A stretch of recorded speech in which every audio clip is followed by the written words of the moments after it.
All right. All right. Very good. Very good. Welcome, welcome, welcome, welcome. Come on in. Come on in. The water's warm. Come on in. The water's warm. We're going to get started in about 2 seconds. Do me a favor and put in the chat some takeaways. What are some takeaways from day one? Give me some takeaways from day one. Put them in the chat. Put in the chat what you were able to retain, what you were able to hold on to. Are there some new people with $1,000 in their pocket? Are there some new people with $1,000 on their person? You got to come in here lit. You got to come in here ready to go. You can't come in here late, tired, dragging. Listen, I know it's Sunday, but it's money day. You're going to learn how to close like a leader. That is the purpose for the challenge. That is the purpose for the challenge. So let's make sure that we're all on the same page. I want to make sure that we are all on the same page. Absolutely mandatory, absolutely imperative that everybody's on the same page. What are some takeaways that you took away from yesterday? What are some takeaways? Let's go. Give me some feedback. What are some takeaways that you took and that you retained from yesterday's session? What did you hold on to? What did you make your own?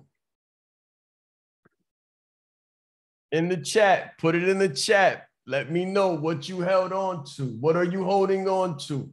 What did you get from the very first day? Before we begin, I need a consensus. Give me a consensus. Good morning, Anik. Inez, Jacques, access your own needs to access others. Very good. Zella, Yolanda, Tracy, Charmaine. Very good. Very good. Somebody else. Somebody else, give me some takeaways. What were your deliverables? Cedric says, I'm crushing it. Okay. Okay. Very good. Let's go. That's what you're supposed to do. Close like a leader. Anyone else? Takeaways. Closing is an inside job. Let me tell you, going from a business owner, going from an entrepreneur to a business owner to a CEO, all of it, inside job. Going from a low performance to a high performance individuals, all of it, inside job. Being a better individual, being a better closer, being a better communicator, a better connector, all of it, inside job. That's right, customers from the entire world. Being the model. You have to be the model that your ideal client wants to aspire to, right? So if you're on, look at it this way, if you're on the 9th floor, and they're on the 2nd floor, the transaction is what helps them get to the 9th floor, right? The transaction, the close, you close the gaps and you bring people up to your level. Anyone else? Takeaways. Put your takeaways in the chat. Very important. And make sure that when you comment, you don't comment to host and panelists, you comment to everyone so that everyone can see it. You want to make sure when you comment, you want to comment to everyone so that everyone can see it. Who's excited for day 2? Based on everything that you received prior to, who's excited for day 2? I know I'm ready to go. I know I'm ready to go. We're going to give it about 2 more minutes to let people come in. I'm going to take a couple more comments on what the takeaways were. Okay, pumped and ready. Pumped and ready. Closing. This is arguably the most important segment. Of course, if you can't market, if you're not branded, it's going to be hard for you to attract. But you can work for someone else. You can actually be a closer for someone else who's doing the attraction piece and who's bringing the leads in and generating the leads. And as long as you can close, you can write your own ticket. As long as you can close, you can write your own ticket. You don't have to worry about marketing. You don't have to worry about lead generation. But write this down too. The best closers generate their own leads. Write that down. Make sure you understand it. The best closers generate their own leads. When you generate your own leads, nothing stops your flow.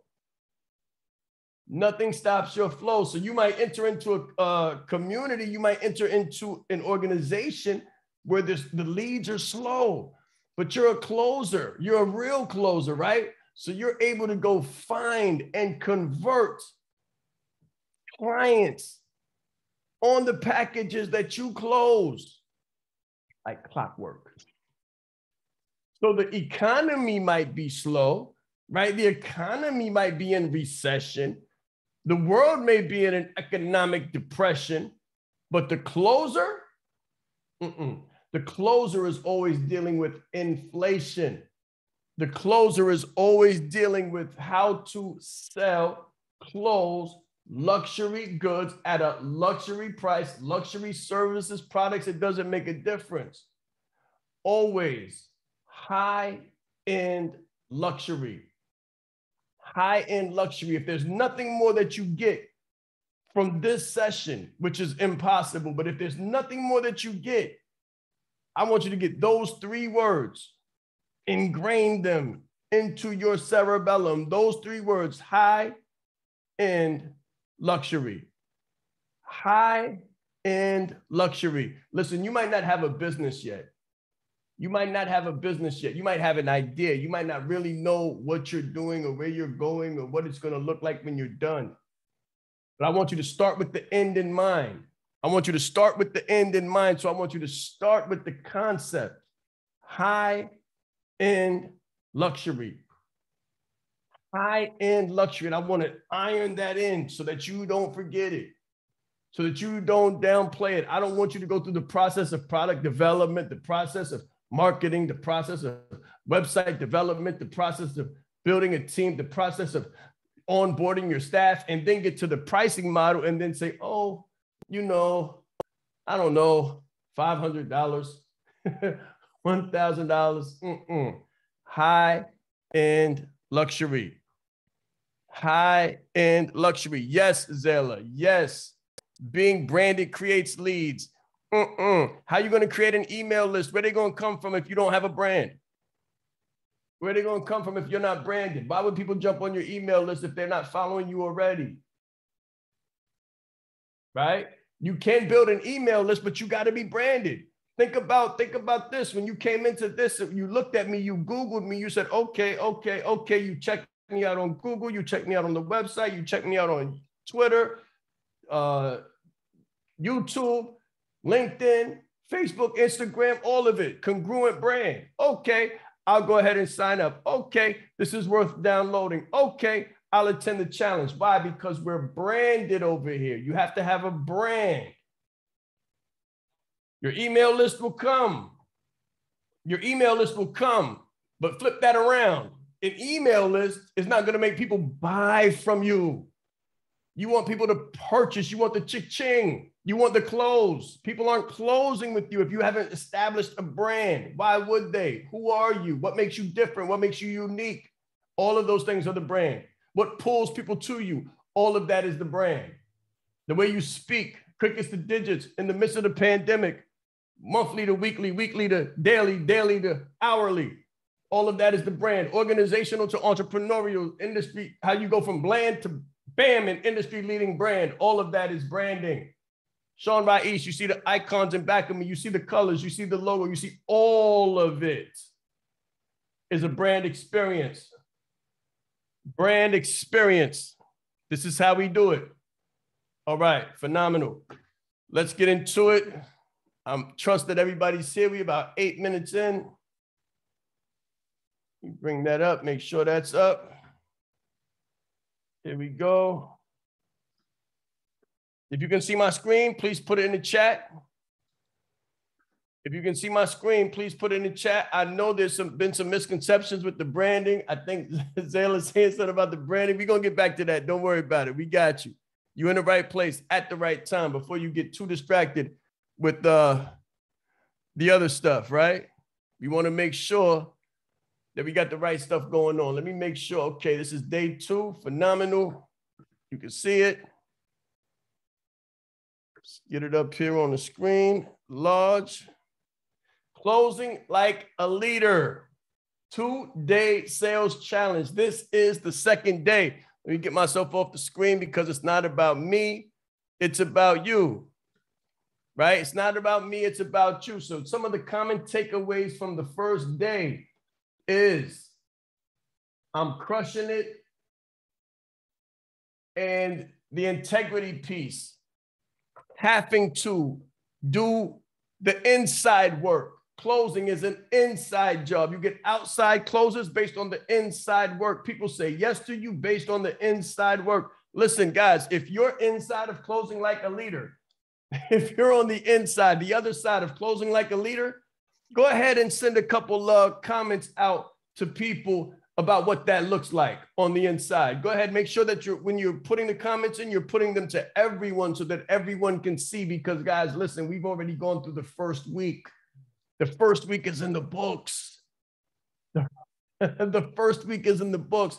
And I want you to look at the comments and understand the differences, the nuances, and what the power of that looks like. So if you're inside of closing like a leader and you've gone through the first week, put it in the chat what that experience is like while we get into it.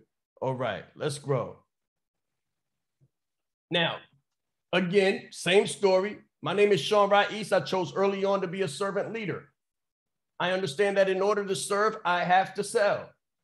The transaction comes before the transformation. How did I learn that lesson?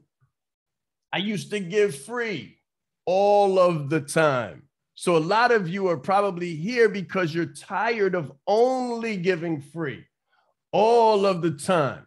If you're the person that people look to for information, if you're the person that people look to borrow money, if you're the person that people look to get some coaching from, if you're the person that people look to for inspiration, motivation, you have an opportunity. You have an opportunity to make a massive amount of impact and a massive amount of capital and impact in your industry.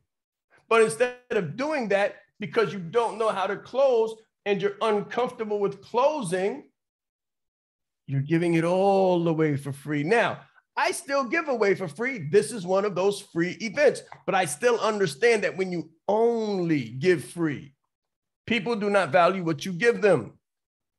We use the analogy of a downloadable course and contrasting the downloadable course that's free with one that costs $20K.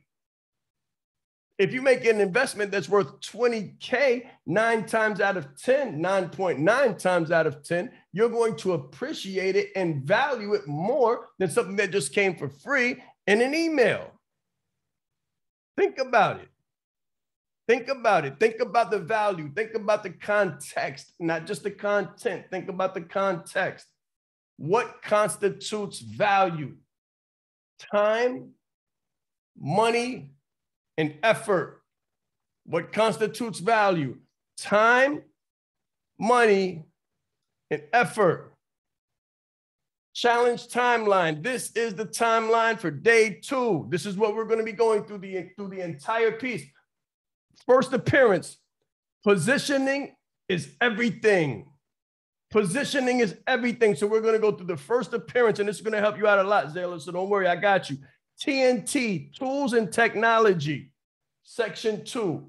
Section 3, less is more, the art of connectivity. The art of connectivity. And then section number 4 is going to be luxury versus accessible. And you're going to learn how to set the luxury pace and let the client lead. Set the luxury pace and let the client lead. And then the gift at the end is 5 ways to attract high-end luxury clients. Now, I'm going to teach you how to close. How would you like to learn how to attract those high-end luxury clients? If I give you 5 ways to attract high-end luxury clients that you know you're going to be able to close, how valuable would that be? Listen, guys, after this second day, the first time we did it, we've had people go from 1,500 to 15K and close it. We've also had people close their first deal after day one.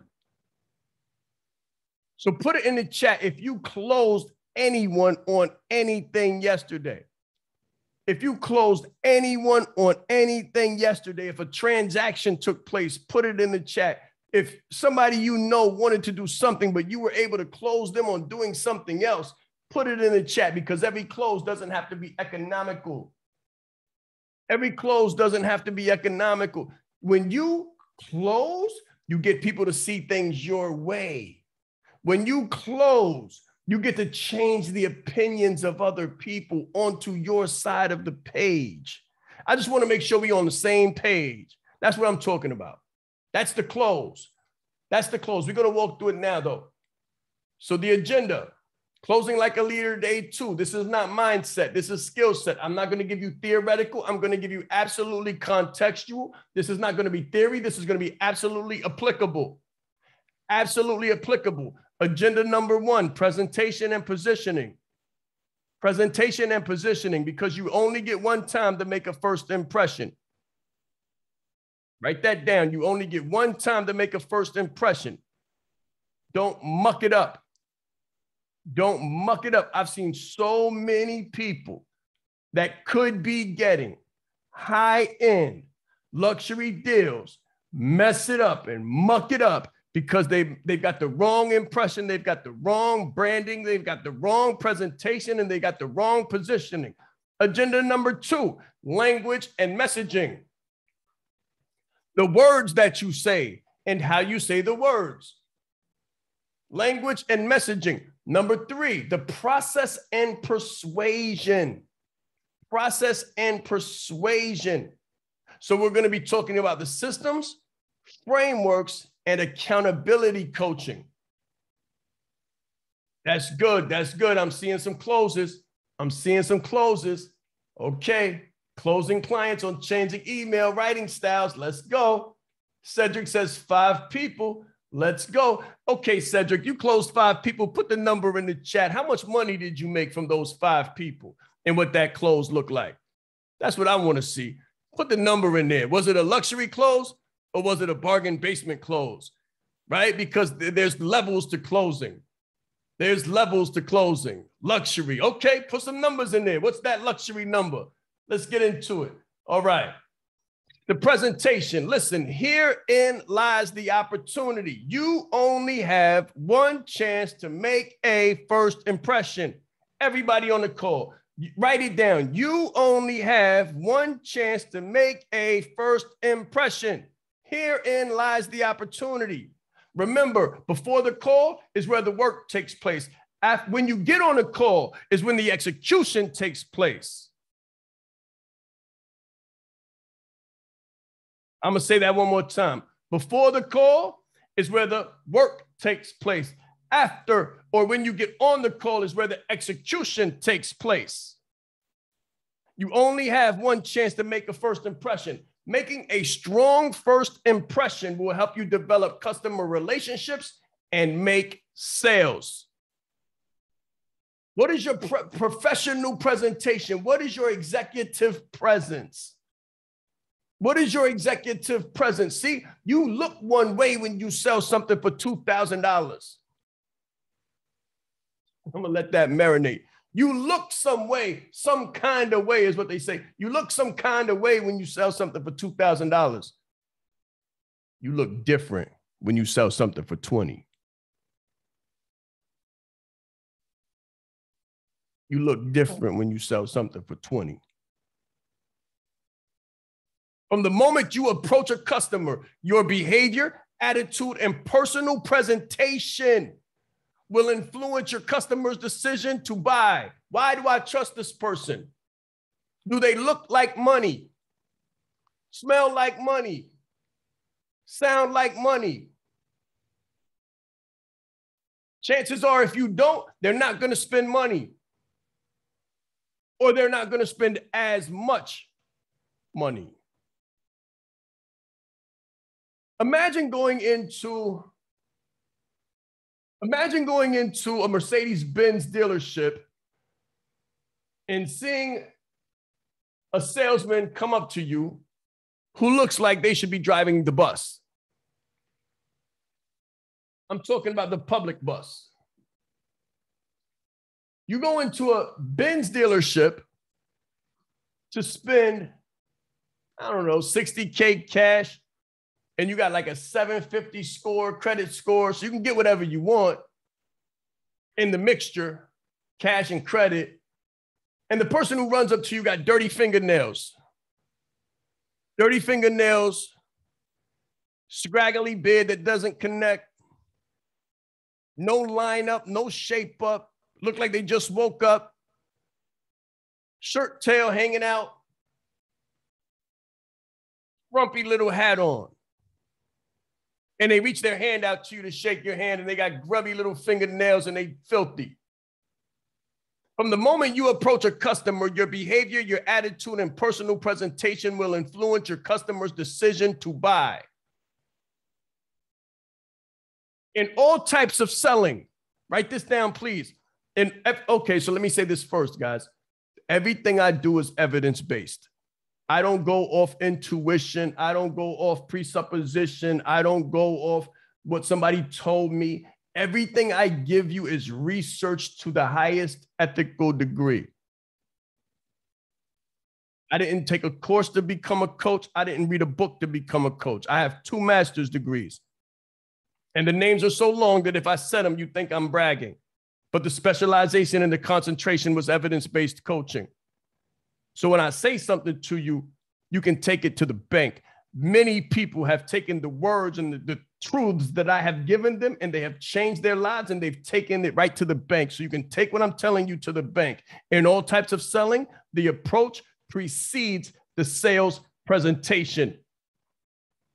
The approach precedes the sales presentation. This is the branding, Zayla. This is the branding. This is the branding right here.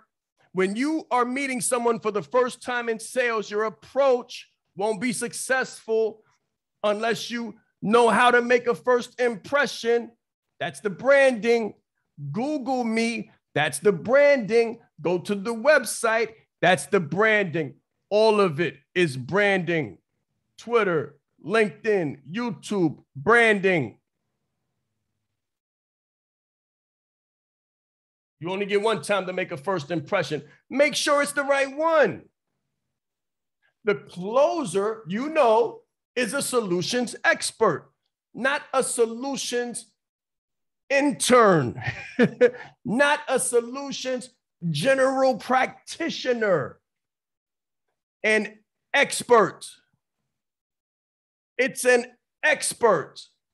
A rule that I learned many years ago seems to apply once again. And that is that salespeople should dress equal to or slightly above what their prospect is wearing. So I have a question for you. Out of these 6 individuals, got 6 individuals, 6 pictures on the screen. Out of these 6 individuals, which one would you not feel comfortable spending $10,000 with? Put it in the chat. You're thinking about making a purchase. You get a proposition, you get a proposal, and the proposal comes with a picture at the bottom of the email.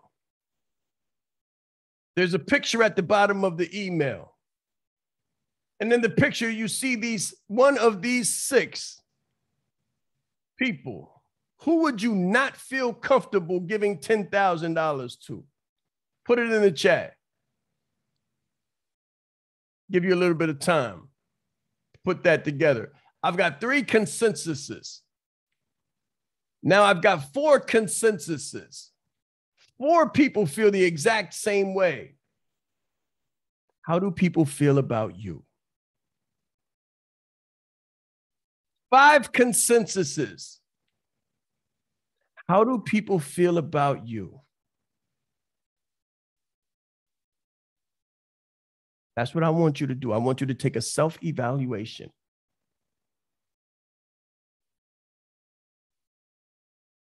That's right.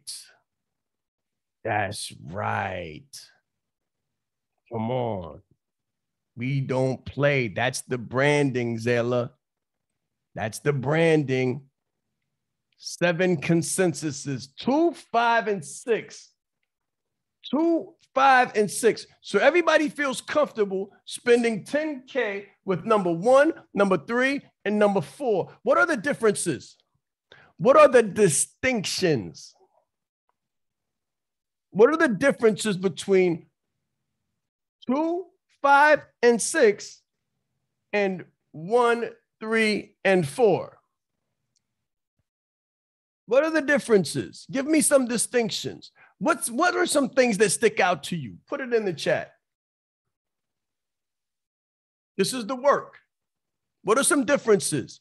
As you notice these, you're going to realize what to do and what not to do for your own branding, for your own presentation, for your own pictures and positionings.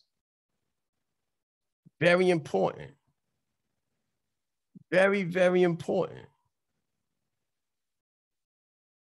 Smile, look professional, the dressing. Said people look like they just rolled out of bed.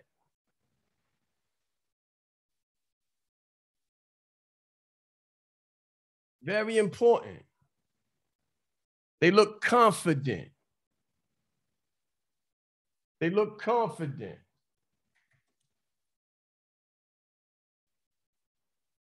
Right? They look confident.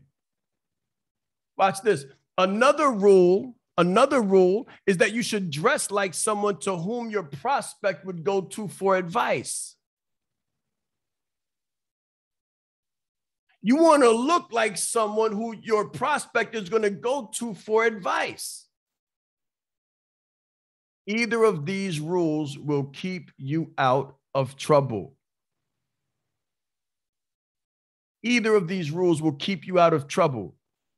Keep in mind that you can always, now watch this, keep in mind that you can always dress down by removing a tie or a jacket, but you can't dress up if your tie and your jacket are still hanging up at home. Huh? Come on. You're not prepared. You're not prepared.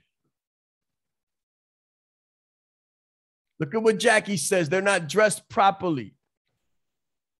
Number 2 is unshaved and ungroomed.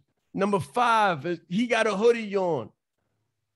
Number 6, the cap is not the cap, the little natty skull cap. They're not professionally dressed. You have to be a professional. You're asking for professional numbers. Zayla said she got on a call with Junior. Junior was very luxury dressed. His presentation of himself was luxurious and elegant. And she got on a coach. She got on a call with another coach who was dressed in sweats. And she said, I'm going with Junior. Come on, guys. Come on, presentation, professional presence, executive presence. When you're prepared, you can dress down. Listen, I've gone in places and taken my tie off depending on who I'm speaking to. I've gone places and taken my tie off depending who I'm speaking to. I walk into speaking events with a coat on just in case. I have a jacket with me just in case. I can take the jacket off. I can take the tie off, but I can't put the tie on and put the jacket on if I don't have it with me. Please understand. Please understand. This will make or break. Let me tell you something. This is the difference. Listen, this is the difference. So these people, number 2, number 4, and number 6 might be able to make 10. They won't get 100 though. They might be able to make 5K, but they won't get your 10. They might make 10K, but they won't be able to add a 0 behind it and get 100K. No way. The difference many times in adding a 0 behind your number is how you present. Your presentation is half the battle. In the psychology, for the psychology of the buyer, your presentation is half the battle. 4 keys. Let me give you 4 keys to appearance for luxury sales. As closers, number 1, be prepared. Number 1, be prepared. As a closer, doing business to business selling, it's probably a good idea to treat a jacket and tie like an American Express card, and don't leave home without it. Don't leave home without it. Look good, feel good. Number 2, as a professional, it's best to dress the part. That way you're assured to not only give a first impression, but a good second and third impression as well. You want it to last in the cerebellum, last in the mindset of your ideal client. I've had so many clients come into my programs and then be asked by other people, what was it about Shaan? And they say, I don't really know. I don't really remember. All I remember is the white shirt and the red tie. It was that red tie. It was that white shirt. The way his head kind of shined, like he was clean shaven every time I see him. It makes a difference. When you look good, you feel good. When you feel good, you close higher. Write it down. When you look good, you feel good. When you feel good, you close higher. When you look good, you feel good. When you feel good, you close higher. Number 3, the 3 things that a closer's outfit should say. Number 1, you should hear my pitch.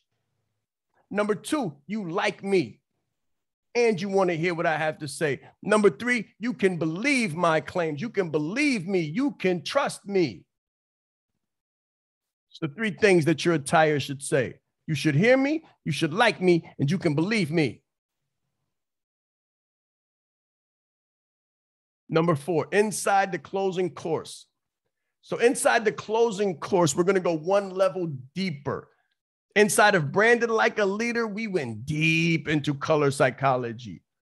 When we started designing and started speaking to the clients about the designing of their logo and the designing of their branding, their brand colors and their brand development and their images on what we call business media, what they call social media. We went into the color psychology so they could pull out the colors that make the connection and make the emotion take place, the emotion that they want, the feeling that they want, the experience that they want.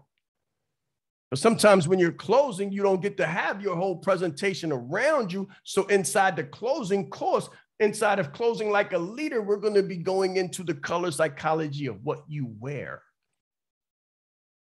The psychology of what you wear. Number 1 and number 2, the colors behind it.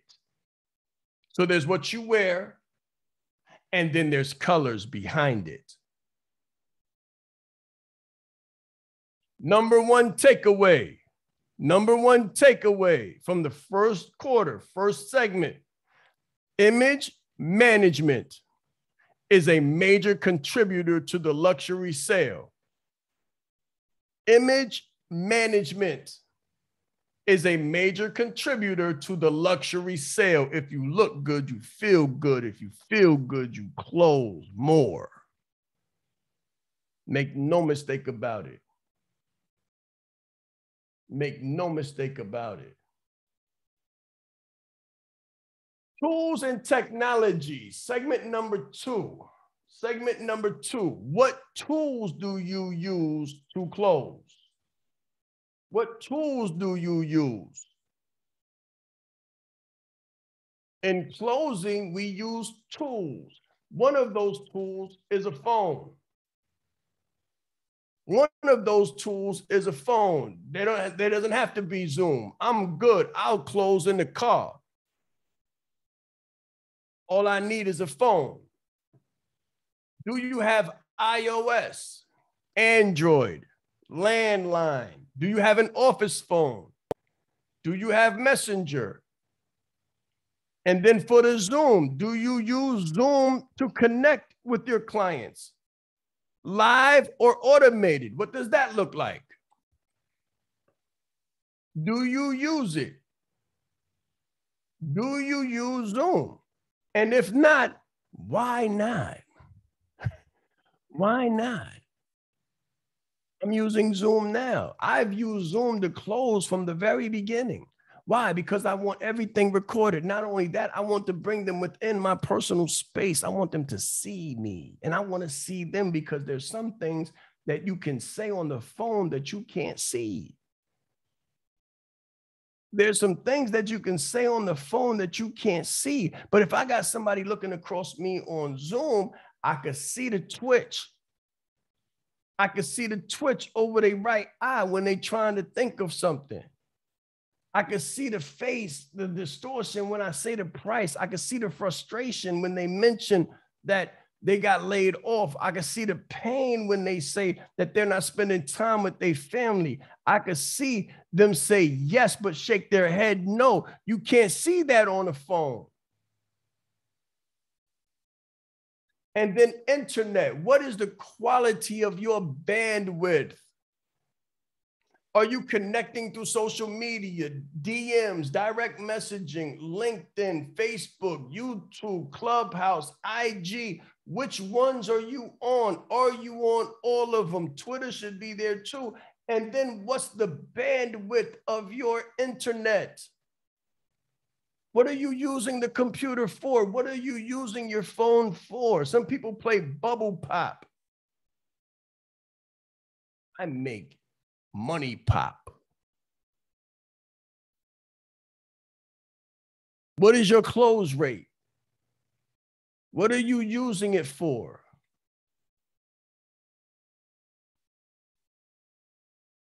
What are you using it for? How fast are you using Fios? Are you using Fios? Do you have the cheapest internet signal that you could possibly pay for? Because if you do, I guarantee you that you're missing opportunities. There may be gaps. Listen, I hate it when someone asks, can you hear me? Can you hear me? It sounds like there's I hang up. I hang up the phone because I don't have time for it. I don't have time for it. What is the quality of your phone? How does your phone look? How does your phone look? You go into a meeting, you go to lunch, you go somewhere. Let me tell you something. Everything is closing.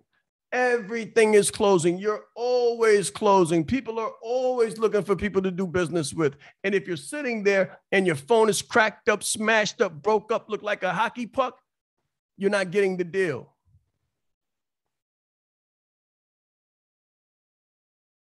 You're not getting the deal. If your phone screen is cracked up, broke up, look like a spider web, I don't trust you. I don't think you've got money. I don't believe it. Because if you did, and if you got money, you ain't got no dignity or self-respect, because if you did, you'd go fix your screen. That's just me. That's just me. Like, I judge people based on what I see. We all say that we're not supposed to judge. Don't judge a book by its cover. Okay, sounds good. But the real thing is, if you come to me trying to sell me on something that's 30K, 20K, 10K, I don't care if it's $5. I'm still looking to see what I'm seeing. Business has taught me to keep my eyes open. Business has taught me to keep my ears open. So if I hear weak failures on the internet, if I see gaps, if we having a Zoom call, but your screen is freezing, we're not doing it. I got a call. Look, me and my EA, me and my executive assistant got on a call the other day, and a person was using Google Meet. I said, we're not doing business. I said, we're not doing business. Now, why do people use Google Meet?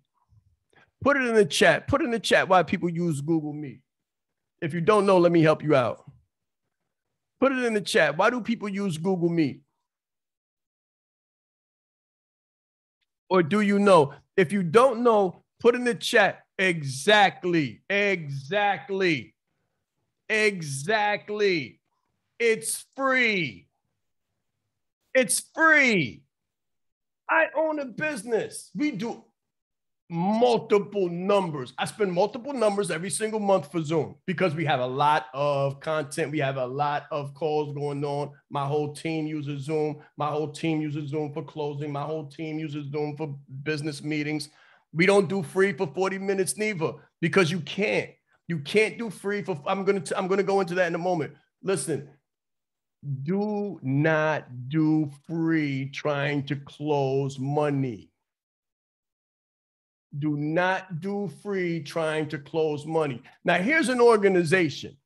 Here's supposed to be a multi-number numerical organization, at least 6, hopefully they 7 or 8 figures, or they're proposing to be 7 or 8 figures. They're proposing to be. They want to push themselves onto us as if they're a 7 or 8 figure company. Let me tell you something. 7-figure companies don't care about Zoom at all. They don't care how much it costs. $500 a month, $1,000 a month, $1,500 a month, $2,500 a month. It's called the cost of doing business. It's called the cost of doing business. Write it down, please. It's called the cost of doing business. If you're going to haggle over a Zoom bill, I'm not going to do business with you because you're not intelligent enough or experienced enough to invest in your business. You've got the wrong idea about business. These are the sacrifices that you have to make in the beginning. These sacrifices will close the big deals, but you'll never close big deals without them. Okay, so that's Google Meet. We definitely were not doing business just because of the first impression. It was absolutely disgusting. I said, listen, come over to Zoom. I sent him my paid link. I have been in organizations, guys, 7-figure organizations where they use that 40-minute Zoom. I'm a consultant. I'm not tied to the organization. I don't owe them anything, but I do business. I do business. So when I come into a business meeting and I see that they send me a link and the link says 40 minutes, or when we get to 30 minutes, the link, this little thing comes up in the right-hand corner. It says 10 minutes to go. Hurry up, warning, 10 minutes to go. And I see that the thing start dwindling and people start speaking fast. I say, hey, listen, John, listen, Mary, listen, hold on. Before we go any further, let me give you my link. Let a professional give you a professional link so I can support your 7-figure business because you've got something wrong going on. And I don't want you to feel pressured. I don't want you to feel pressured by time constraint because you're cheap. And let me be very clear about this. I did this before I had any money. I did this before I had any money. I took whatever money I had and I invested to make myself professional. Before I had deals, I made a deal with myself. Before I had deals, I made a deal with myself. Before I closed the big deals, I closed the biggest deal inside of me first. And I said, I'm going to set a standard. Write it down. Standards of business, standards of professionalism, standards of luxury. Luxury has standards. Headset. Do you have the added technology to augment clarity and comprehension? Can you hear clearly? Can you hear clearly? So I did this the last time we were on the call. So I'm going to go ahead and do it again real quick because I really want you to get it. I really want you to understand it. This is the headset that I used to close calls before I had this set up. Right? Before I had this set up, this is the headset that I used to close calls. It's a Sennheiser. 400-500, something like that.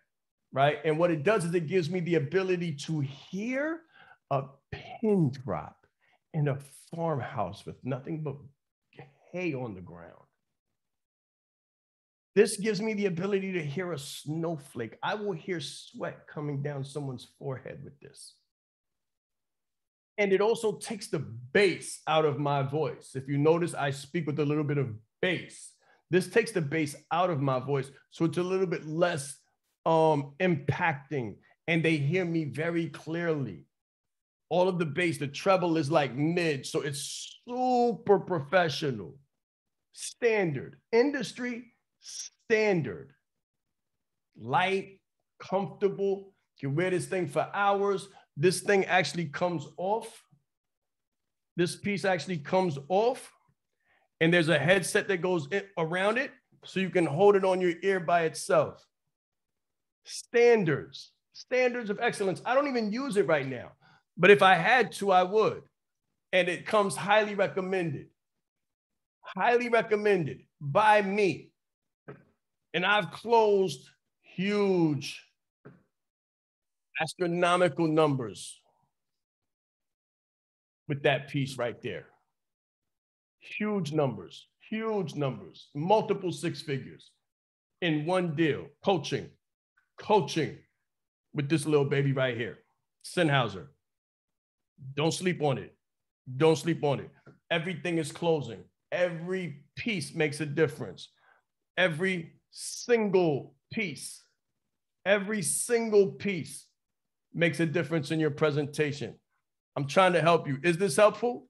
Put it in the chat if everything I'm telling you makes sense and if it's helpful. I don't want to give it to you. I don't want to waste your time. I want to be helpful.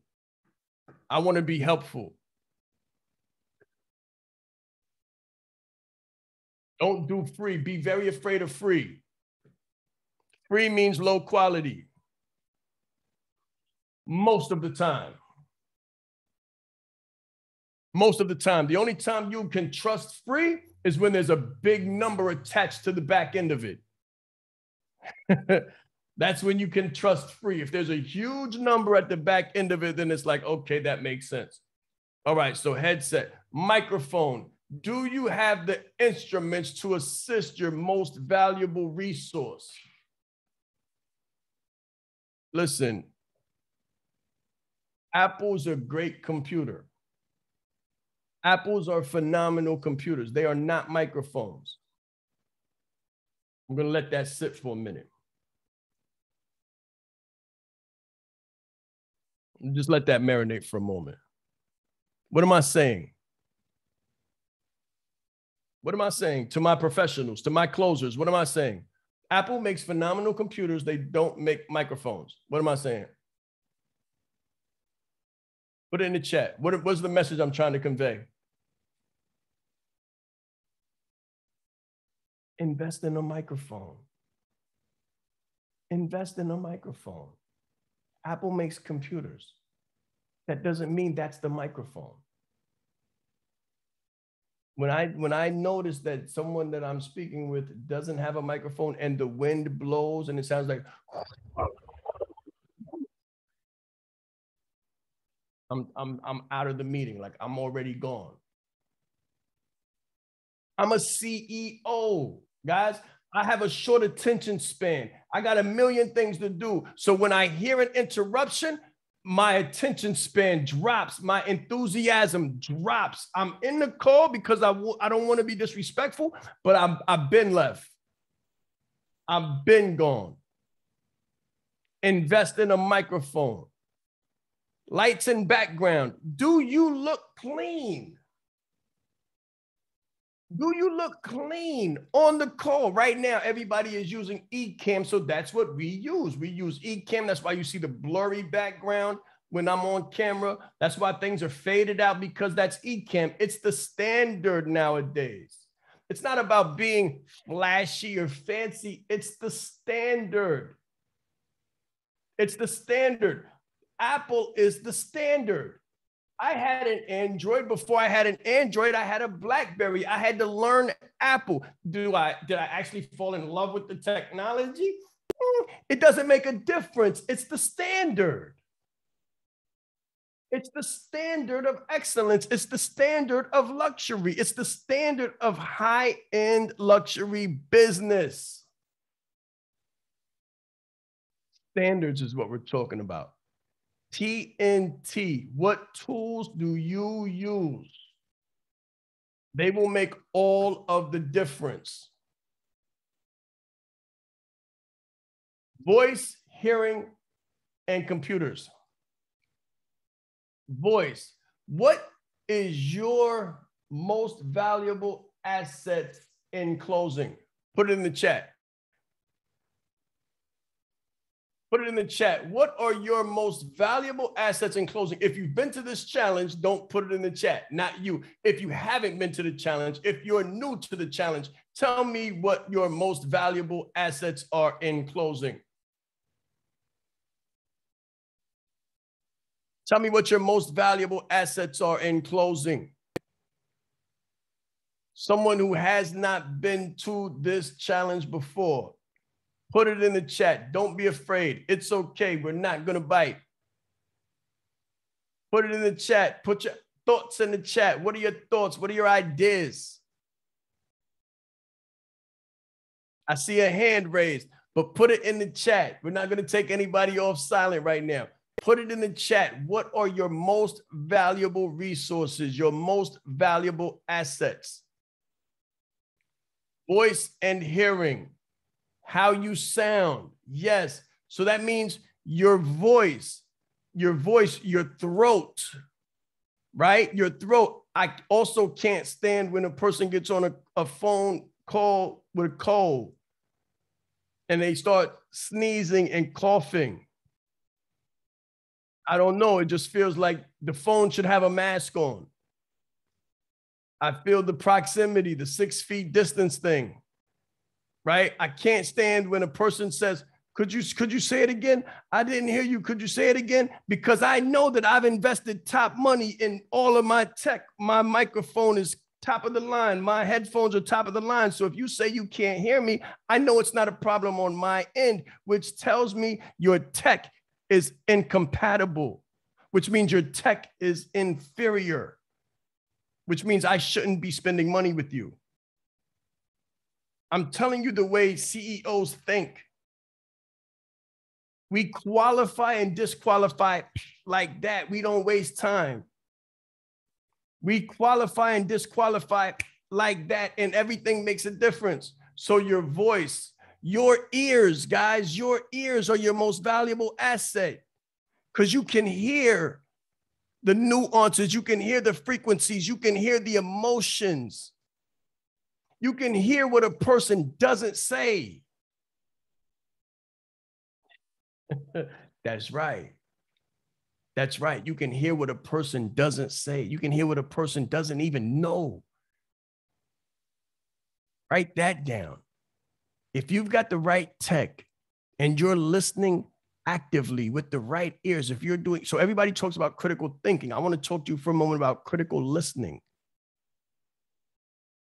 If you can listen critically, which means you need to be able to hear clearly. You can't listen, write this down. You can't listen critically if you can't hear clearly.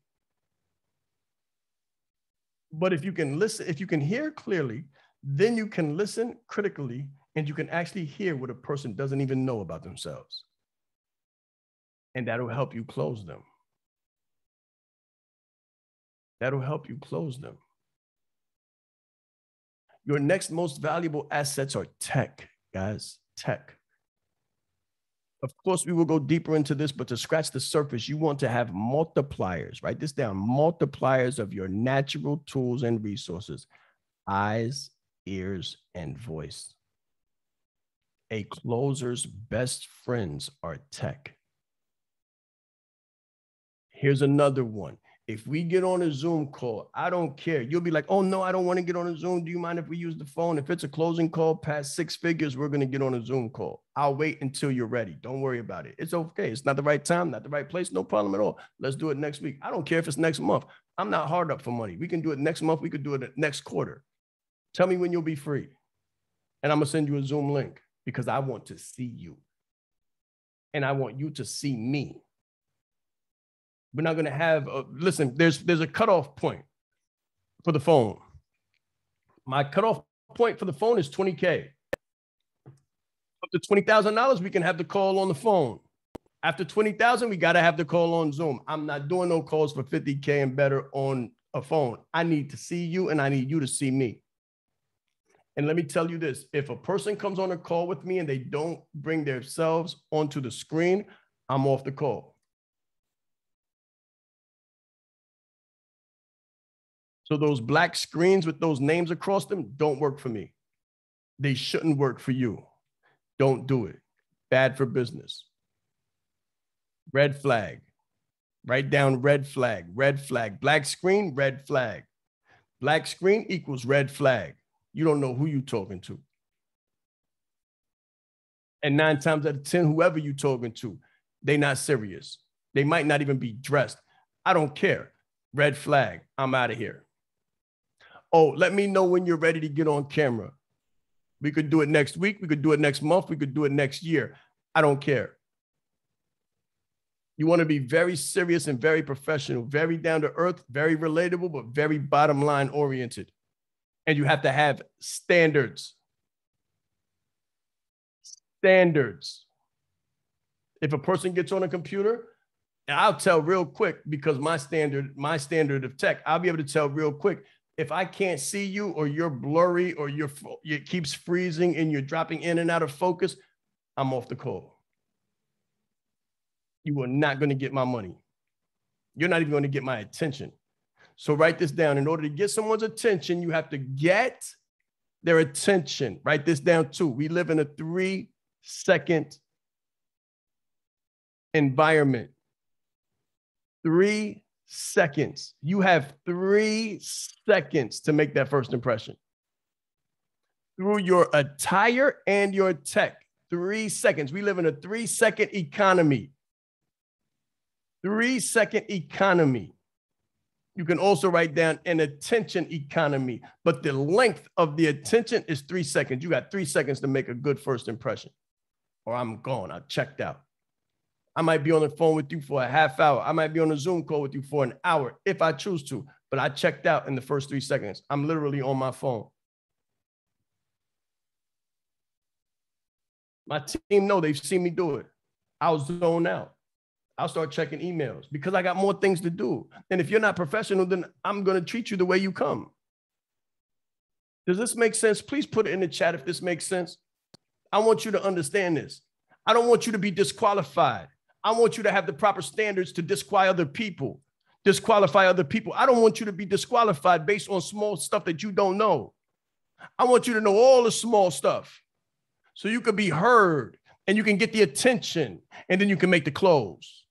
Because I guarantee you, if these things aren't in place for you, it's not worth it. It's not worth it. Voice, hearing, tech, and computers. Know your stuff. Have your stuff lined up. Care about your presentation. It's a first date, guys. This is what I'm saying. We professionals, we say we want to be free. We say we want the freedom. We say we want the money. We say we want the time back, but we don't show up professional. People go to their jobs more professional than they come to their own business. It makes no sense to me. People go to their job for somebody else wearing the attire that they're supposed to wear, that they were told to wear, no matter what it may be. They make themselves up. I see them all the time when I used to be in New York, and they would be in the train stations putting the mascara on their eyes. They'd be poking themselves in the eyes with the mascara pen, poking themselves in the eyes with the eyeliner pencil. To go to someone else's job, but then they say, I've got a business, and they start their own business, and they come to the call like a cat in the rain. I'm like, oh no, did you see? Me and my team, did you see so-and-so? I'm out of here. We're not on the call and we're not sharing no money. We're not doing business because you don't know how to do business. You don't know how to do business. We're not going to do no numbers because you don't know how to do business. Presentation. Listen, this is okay. So you can do anything all over the world now. So the first rule of business used to be, what was the first rule of business? What did it used to be? Put it in the chat. Somebody help me out. First rule of business. Who's paying attention? First rule of business. What was the first rule of business? What did they always tell you? The first rule of business is blank, blank, and blank. That's right. Location, location, location. Right now, it's internet-based. So we could be in Alaska. It's no longer location. Right now, it's presentation, presentation, presentation. Write it down and rewire your mind. Write it down and rewire your mind. It's no longer location. Now it's presentation. 3 main powers of a closer. You will not be able to determine someone else's key human need. Remember those? Remember the key human needs we talked about?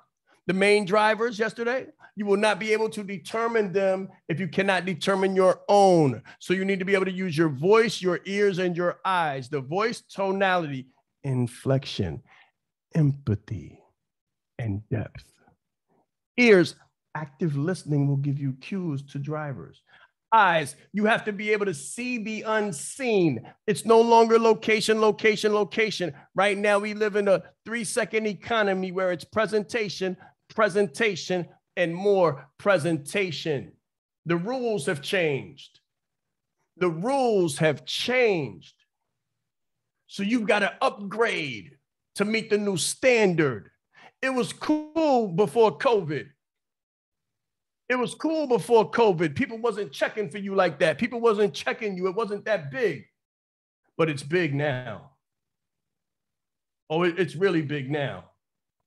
It's a serious thing now. You got to be on your job now. We live in a new world now. Use what you have now. If this is to be your skill, your business, and your trade, invest in it. Come on. If this is going to be your vehicle that's going to drive you out of I to phenomenal, then you need to invest in it. Humble and authentic beginnings. Okay, so let me be square and let me be straight. I started my YouTube channel with the BlackBerry. Why? Because it was all that I had. I started my YouTube channel with a BlackBerry because it was all that I had.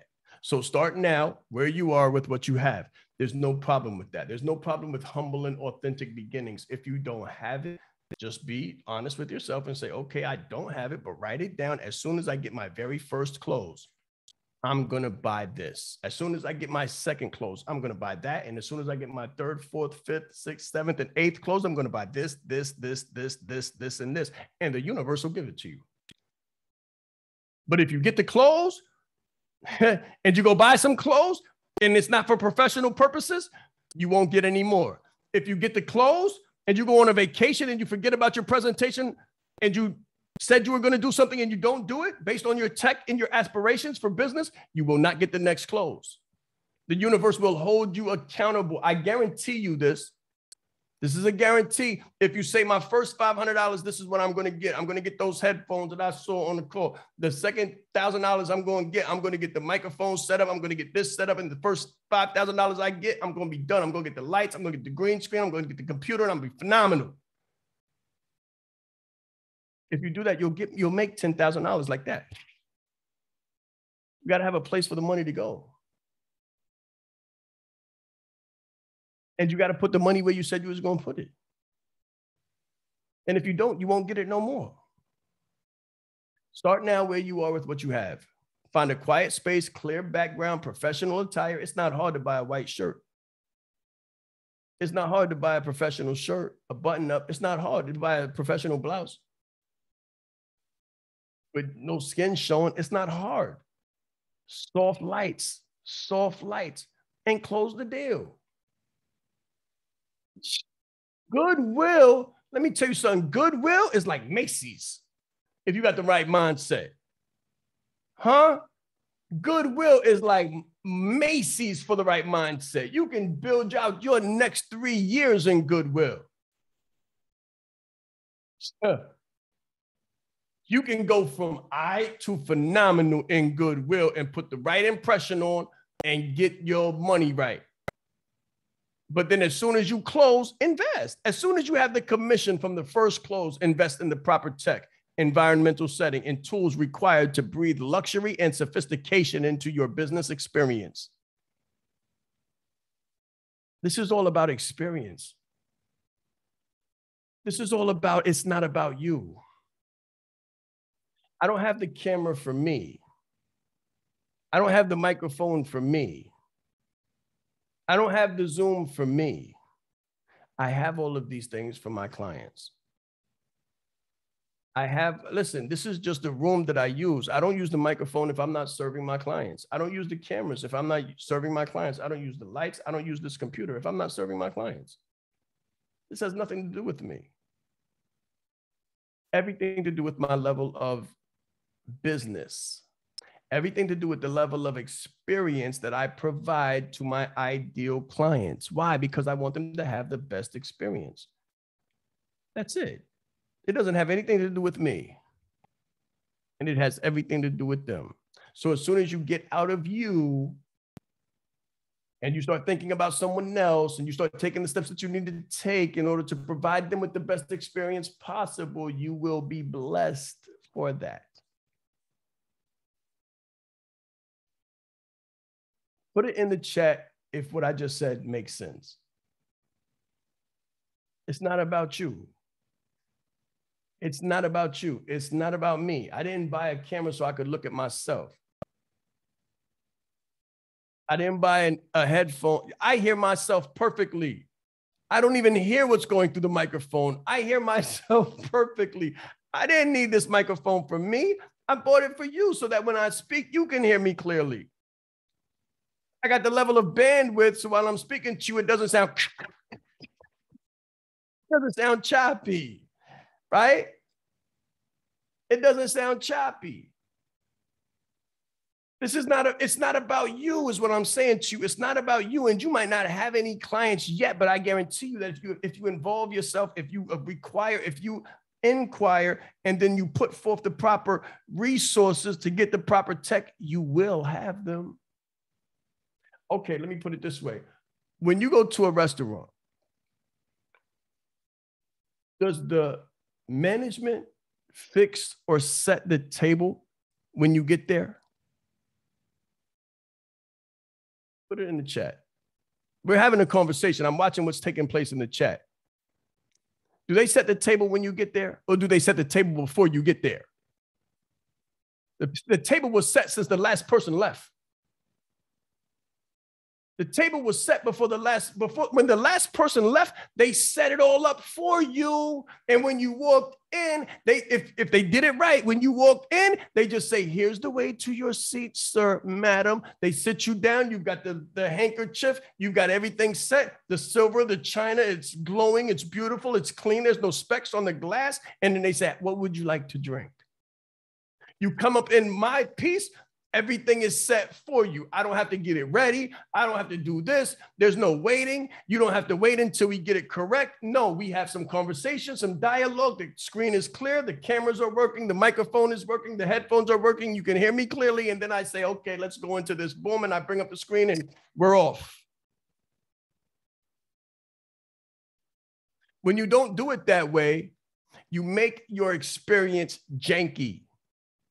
You make your experience complicated and convoluted. You make your experience bargain basement. So write this down. There's 5 levels to pricing. 5 levels to pricing. There's bargain basement,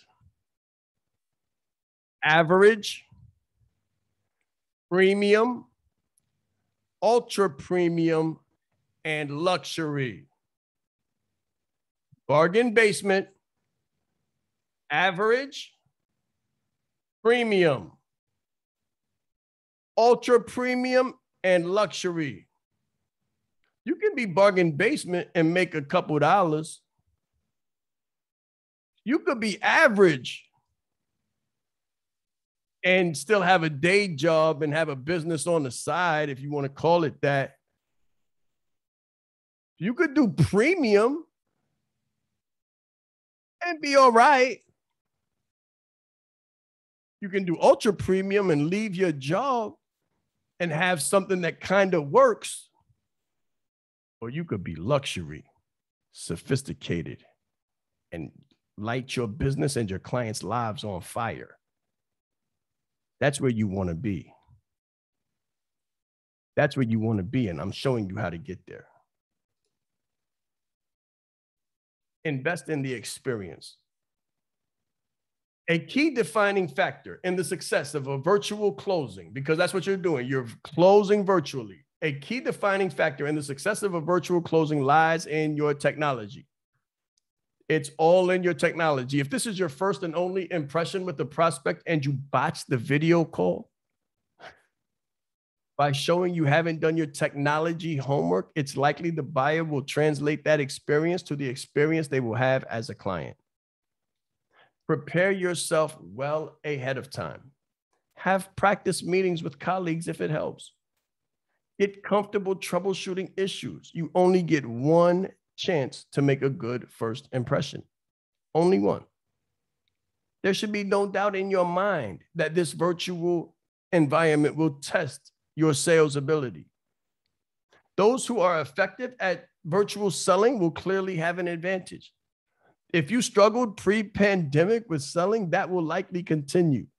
But if you were reasonably successful, the virtual challenge is going to present problems for you, but it's not insurmountable. Mastering the technology, conducting better research, and tuning in closer to visual cues are more important than ever before.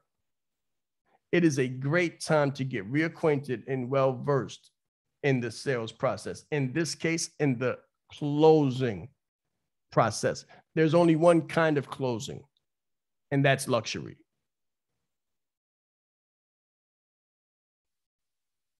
Takeaway number 2, as comfortable as you may or may not be, the new world sales model is here to stay, and you need to harness the tech elements to stay relevant. Write that down. As comfortable as you may be or may not be, the new world sales model is here to stay, and you need to harness the tech elements to stay relevant. Part 3, what is a sales process and what needs to change about it? Let's go into what it really looks like. A sales process. A sales process is a set of repeatable steps that a salesperson takes to take a prospective buyer from the early stage of awareness to the closed sale. There's typically 7 steps. Typically, a sales process consists of 5 to 7 steps: prospecting, preparation, approach, presentation, handling objections, closing, and then follow-up. Customer's journey. Simply put, it is a potential customer's journey from realizing that they have a need for a product to making an actual purchase. And since the sales process is a journey for a prospect, it is a roadmap for you. Their process is your roadmap, not to be confused with the sales funnel. Sales process, sales funnel. 2 majorly different things. Number 1, there's 4 differences of luxury clients. Number 1, luxury leisure. Luxury clients do not need to be handheld. They don't need you to hold their hands. They don't need to know all of the nuances and all of the features and all of the things that take place inside of the pipes and inside of the bites and inside of the chips. They're more mature, more evolved. They have less questions. They're self-sufficient, self-driven, motivated, and independent. They're less needy. Listen, those who invest the least seem to need the most and be the most demanding, while those who invest the most are more laid back, relaxed, and composed. They just want to be shown the way. They just want what they want. They just want what they want. They're not needy. They're not super hyper. You don't need to have super sales team and then a follow-up team and then a huge support team. They're not looking for that. It's a big difference. If you've been overwhelmed with clients, if you've been overrun with clients, If you have a million failed payments and a million complaints and a million questions every month and every day in your business, it's likely that you've been operating under the premium space, because that stuff doesn't happen on the luxury tier. It just doesn't happen on the luxury tier. Luxury clients are much less needy. That's where you want to be. You want to be on the luxury end of the spectrum. Fast decisions. This is the best part. Luxury clients make fast decisions. They're not as reluctant as lower end clients. They don't need convincing. They don't need arm twisting. They don't need all of the books and the encyclopedias full of case studies. They know when they come whether they want to do business or not. They know when they come. They don't need convincing. And this is why the approach on high-end closers works for luxury clients more than average clients. What happens is when you present yourself the right way as a luxury high-end closer and you're on the call with an average individual, you're not going to meet. You're not going to meet. Like there's going to be an odds. You're going to be at odds with this individual because they're going to want a million questions. They're going to want you to cater to them. When they hear the price, they're going to say, oh, how is it that much? Are you serious? Well, if it's that much, what all do I get for it? When do I make the ROI? When am I going to get this money back? When do you expect to? When to? How to? What to? That's not luxury. Luxury says, tell me what my result, tell me what I'm going to get for this. And then they make a decision. It's really a 1, 2, 3. Luxury clients collapse that sales process into 1 or 2 calls. You go through the entire sales process in 1 call. And the only reason to get on another call is to follow up because you closed them on the first, or to actually take the money because they didn't have access to it that moment. Sometimes luxury clients have to move money around. They have a specific place where they want to make their high purchases from. So they'll say, we can do this. If it's a Friday, they'll say, we can do this on Monday. If it's a Tuesday, they'll say, we can do this on Friday. That's the difference. Someone else, a low-end client will say, I think I get my money on the 1st. Today's the 28th. You got to give me time to, or they'll say something like, well, I'm not going to be able to do this until 2 months from now. I'm not going to be able to do this until the beginning of I'm not going to be able to do this till tax time. That's a problem. That's a problem because let me tell you why. It's not a problem because they don't really have the money. It's a problem because they don't really have the money. That was a catch, right? It's not a problem because they don't really have the money. It's a problem because they don't really have the money. So what's going to happen a quarter from now when you call them? They're going to tell you to give them another 6 months. What happens if you put them on a payment plan? They're going to get like 3-4 months into it and then start the problems and the calls and the excuses and all the other stuff that you don't want to deal with. And that's why you didn't sign up to be a CEO. You signed up to be a CEO so that you could make other people's lives easier while making your life easier at the same time. They want to turn your business into a call center. Big difference. Number 4, stay busy. Some luxury clients may not even show up to most of your calls and events. Please understand that. It's a different mindset. Does everybody understand that? It's a different mindset working with luxury clients as opposed to lower end clients. Luxury clients won't even make some of your calls or events. This is because they are busy. It's not because they don't like you. It's not because they're about to leave you. It's not because of something you did. Don't be so personal. Don't be so emotional. It's not about you. Luxury clients have lives. They don't have time every day. And they don't need hand-holding. They feel better just knowing. I'm telling you how to set your business up. I'm telling you how to set your business up before you run it into the ground. Luxury clients feel better knowing that if they need you, you're present. Just in case. It's more of a consultancy than an hourly fee. It's a huge difference. But sometimes as business owners, if we don't close ourselves on being luxury, we are high maintenance.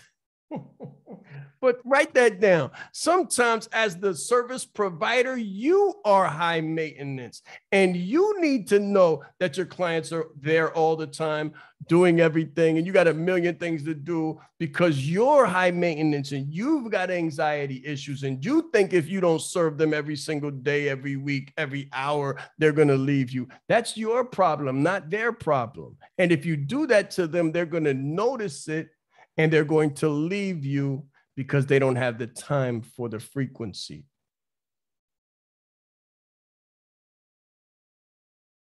They're not going to have the time for the frequency of all of the stuff you got going on. So calm down, relax, and get into the luxury mindset. So calm down, relax, and get into the luxury skill set. Calm down, relax, and get into the luxury lifestyle. Now, there's 4 styles of closing. Number 1 is the consultative close. The consultative closing is a buyer-centric. It's buyer-centric. So don't be too rigid in your sales process. When I say it's buyer-centric, you kind of let the client run the show. You ask good questions, you listen well, and proceed according to the best, most thorough, and impactful solution to your buyer's problem.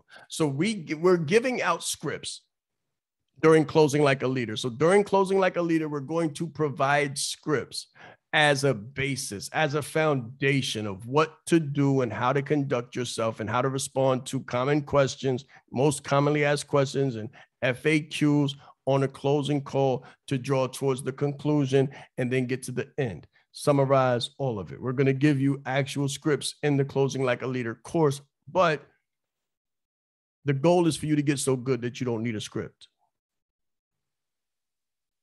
I'm going to give you scripts closing anything from $6K to $15K to $250,000. You're going to have scripts for all of that.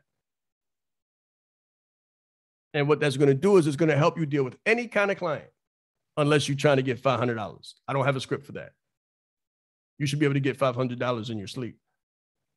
But if you got luxury prices or even premium prices, I'm going to show you how to close those and give you a script for each one. But the goal is not to always need a script. The goal is to learn the script, rely on the script in the beginning, and then take the script away like training wheels once you begin how to ride. Does that make sense? Put it in the chat if that makes sense. This is what's going on the inside. Yes, ma'am. This is what's going on the inside, right? So number 2 is solution closing. In solutions closing, your responsibility is to provide a solution to your buyer's specific problem. So they come to you and they say, Shaan, I'm at 100K a year and I need to go to 250K because if I make another 100K, I'm going to have to go back to work. I can't retire my wife. That's a problem. A problem needs a solution. So in solution closing, your responsibility is to provide a solution to your buyer's specific problem that results in measurable improvement. It's not to push a particular product. So again, how important is the headphones? How important is the calm and quiet background?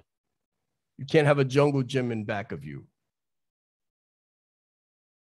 Very important that you can listen and find out what the problem is so you can provide the solution. Challenger closing. There's also challenger closing. Some say that the highest performing salespeople or closers are really the ones who have a strong understanding of their client's business and will challenge their clients when necessary in order to provide the best possible solution. So that looks like this. Someone comes to me and says, Shaan, I'm not making enough money. I don't know why. I got a master's degree. I wrote a book. I'm speaking, but I'm only speaking for free. Nobody's paying me. And I don't really have a problem with closing. I know how to close. At least I think I do, but I don't have any leads to close. Everybody thinks they can sell until they get leads, right? So somebody says, oh, I don't have a problem with closing. I'm not making a lot of money. Or they'll come to me and they'll say, my problem is closing. I don't know how to sell. And I'll say, how many closing calls are you getting on per month or per week? And they'll say 2. And I'll say, your problem isn't a closing problem. You don't even need to know how to close yet. You need to know how to get leads right now. You need to go through branded like a leader so you can understand how to make yourself attractive in the market so you actually have someone to close. This is why we set up the branded like a leader first. Branded like a leader, coaching like a leader, closing like a leader, because it's a process, right? It's a process. If you don't know how to attract leads, you can know how to close, but you're going to close far and in between unless you close for someone else in the beginning, because you still have to go back. You still have to go back, and you got to build your brand so that your clients are coming toward you and your most ideal clients are swimming toward you so that you can actually provide them with the value, right? And then after you close them, if you're closing for your own business, what do you do with them once you close them? That's where the coaching like a leader comes in, so you actually know what to do with them and how to service them to the highest ethical possible degree. It's a system and a framework. And if you've got one, but you don't have the other two, then it's like having three wheels on a car.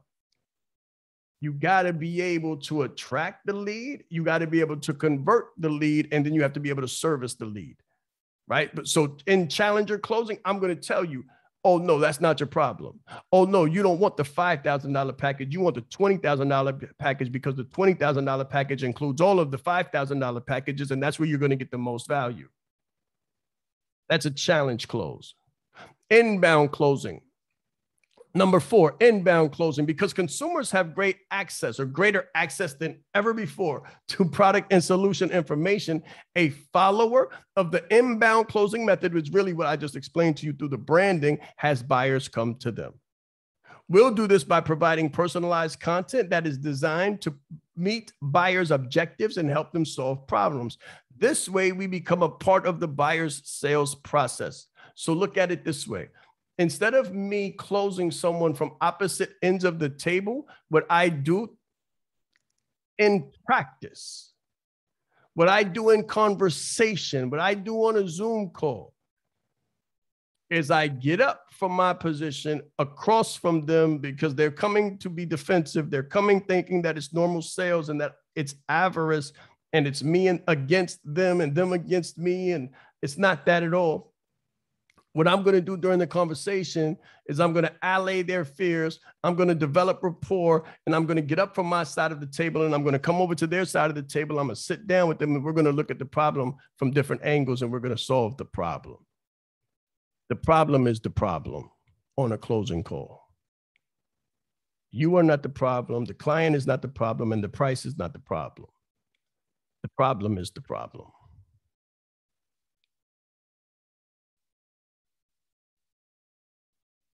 Hold on, let me see something.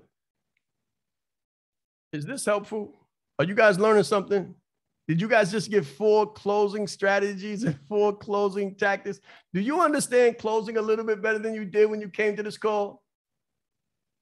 Do you understand what the consultative close looks like, the solution close, the challenger close, and the inbound close? Come on now. I need to know. I need to know. So give this training so far an evaluation from 1 to 10. I need all participants. If you're present on this call, let's see some numbers. 1 to 10. 1 to 10. Okay. Okay. Now you know the consultative close. You know what a challenger close looks like. You know what a solutions close looks like. You know how to present. You know how to come to the call. You know how to dress for the occasion. You're closing luxury. You should look like luxury. You know your tech. You know where you need to focus your energy when it comes to tech. Very good. Very good. Very good. Zayla, you're not going to hear it anywhere else either, because they don't teach this. They're not going to teach this. Very good. Very good. Thank you. All right. I just want to make sure. So here's a 6-step pyramid. That's right. All day. You know how we do. That's right. 10, but always leave room for growth. That's right. Because even though this is so powerful, it's nothing like being on the inside with the actual course. So anyway, 6-step pyramid, another approach at closing. Number 1, attack. Number 2, connect. Number 3, diagnose. Number 4, prescribe. And 5, close. Let's go through each one slowly. Number 1, attack. also known as prospecting, targeting, or lead gen or lead generation. The first stage of the sales process involves identifying new leads for your funnel. Number 2, connect. The second stage, often referred to as qualifying, is about making that first contact and initiating a conversation so that both the buyer and the seller, or the seller and the potential buyer, can determine whether continuing a conversation makes sense. Sometimes it might not make sense. Very good, very good. I'm not going to hack that name, so I'm just going to say Jordan. Thank you very much. Greatly appreciate it, right? Samoya looks like, but I said I wasn't going to hack it. Hope I didn't, right? The second stage, often referred to as qualifying, is about making that first contact and initiating a conversation so that both the seller and the potential buyer can determine whether continuing a conversation makes sense. So a lot of times what I'll do when a client comes to my calls, if I'm doing the closing, I'll put up my luxury ladder. My luxury ladder has my prices well-defined and my package is well-defined, so that you can take your own pick. You could choose where you want to be. This is like a menu and you get to choose where you are, and nothing is under 5K. Nothing is under $5,000. So you could tell real quick whether we're going to go any further or not. And if you can't find yourself on that screen, if you can't find yourself on that ladder, then, you need a beginner's course. And we're more evolved than that. We don't have beginner courses. I'm not going to help you develop your idea. But if you have an idea and you know it's valuable and you stand strong behind it, and you've got a job or an income or some kind of financial backing, then we can help you go to the next level. So that's the connect phase. Number 3 is diagnose. Now's your chance to learn the information you need to learn in order to determine if you're a good fit to help the prospect solve their problem. So then you say certain things like, okay, well, the 5K courses are online. Do you have a problem with online education, online learning? Have you ever been to a seminar, webinar? Do you learn that way well? They'll say yes, or they'll say no. If they say no, then I'll say, okay, well, then you want to be on the live calls and you also want to be within the community where we go live. That's 20K. That's a diagnosis. That's evaluation process, right? And thanks to your restraint, write this down. You're not beating them over the head.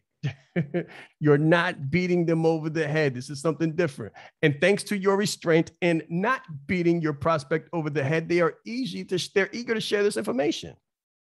If you're just drilling them, like I told you not to yesterday, right? Like I told you not to yesterday in your presentation, don't be anxious, say less and hear more. Right? If you're doing all of those things, then your client and your prospect, your client for the moment, is actually comfortable telling you what their problems are and being long-winded so you can make an accurate assessment or diagnosis and then give an accurate prescription. That's the goal. The goal is to get the prescription, which is often called present, which is referring to a formal presentation or demonstration.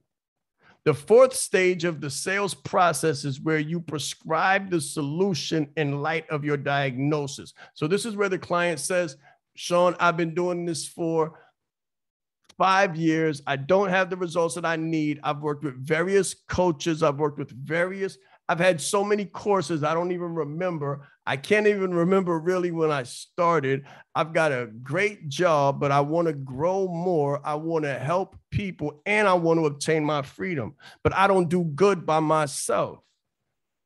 I don't really do good by myself. If you give me another course, I'm probably not going to get through it all. Not because it's not good, just because that's not how I learn. I don't like to be in a room full of 30 or a room full of 60. I'm much better off in a room full of 10, a room full of 20.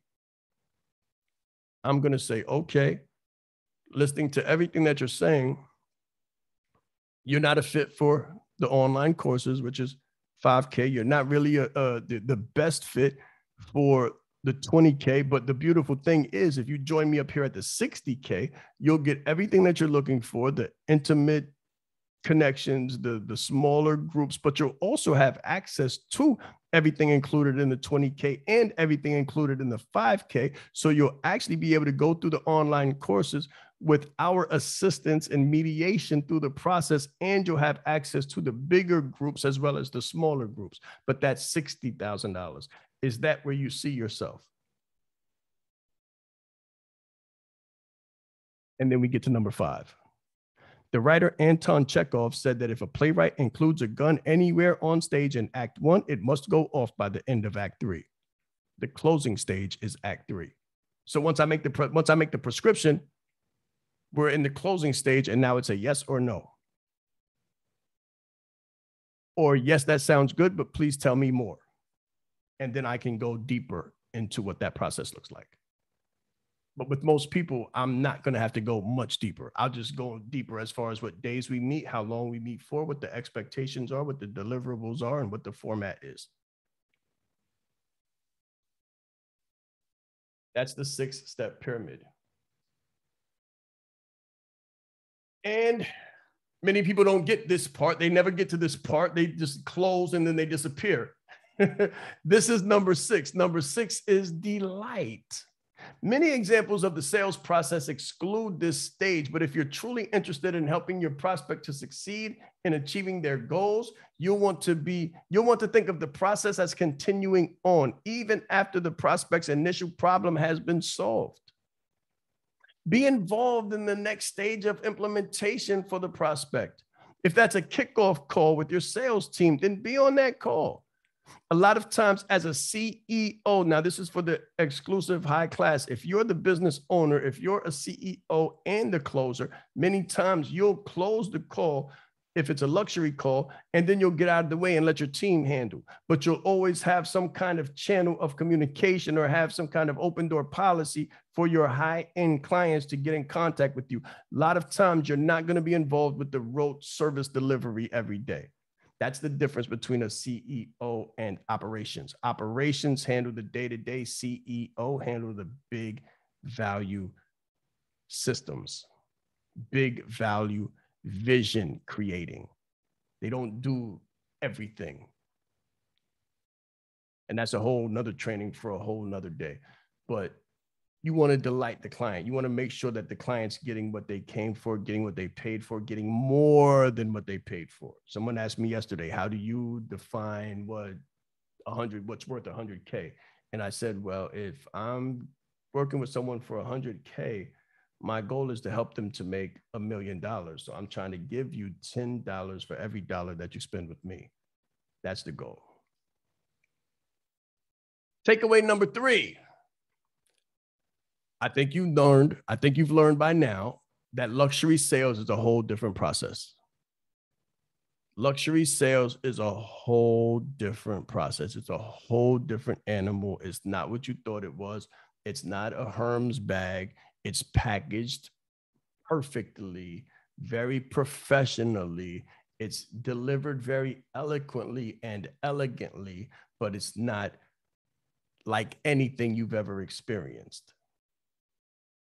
If you're not regularly quoting numbers at 30, 60, 90, 120, $250,000, especially in this professional services space.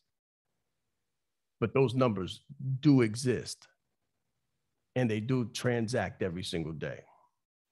Okay. Now, here are the actual steps. The actual steps to closing a luxury client are different than those you may suspect if you have been busy selling to survive at the bargain basement level. If you have ever bought a luxury item, you know that the actual owner of the item you, 1, never actually met, or 2, was very brief. They didn't speak much, and they were completely disconnected from the outcome. Luxury closing is different from selling in that A, they don't need to be sold. They want to be listened to. B, unlike most emotional customers, preferred clients actually know what they want. And C, what you've learned before now will not Sell them. So that's why a lot of you are saying, I've never heard this information before.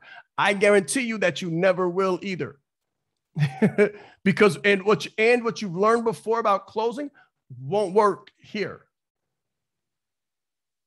And that might be why you are facing frustration or clients that are less than optimal, or situations that make you reevaluate why you got into business in the first place.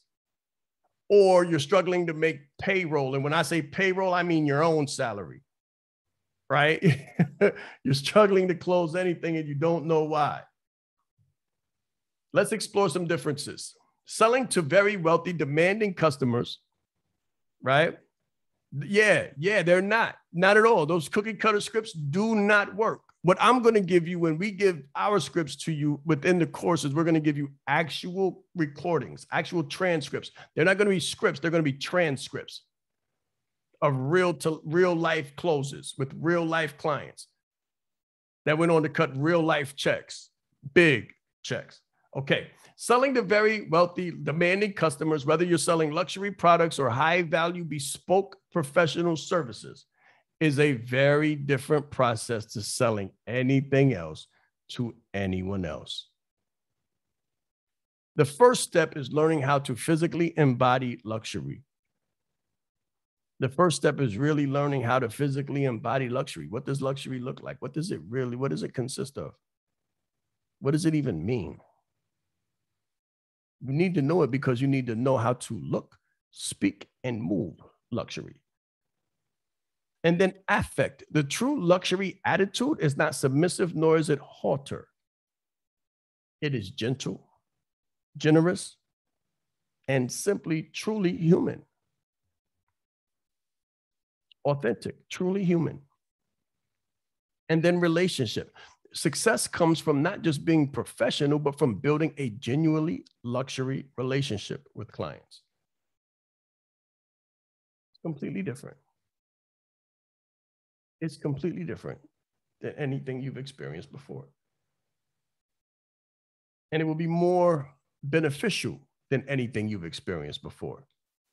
And here's some more differences. To do that, you need to truly understand your client. High-value customers today are younger, international in outlook and residence, and increasingly from Asia. Their buying motivation is always about self-affirmation and pleasure, and never about money. Luxury clients have money. They want impact. They have money. They want growth. They have money. They want systems. It's not about money. Useful techniques for the 7 steps of luxury selling. That's what you're going to learn now. That's what I'm going through now. Useful techniques for the 7 steps of luxury selling. Number 1, be prepared to close. Be prepared to close before you even get on a call, before someone comes into your office, before you get on a Zoom. Be prepared to close. Number 2, welcome them appropriately. Welcome them appropriately. And then listen genuinely.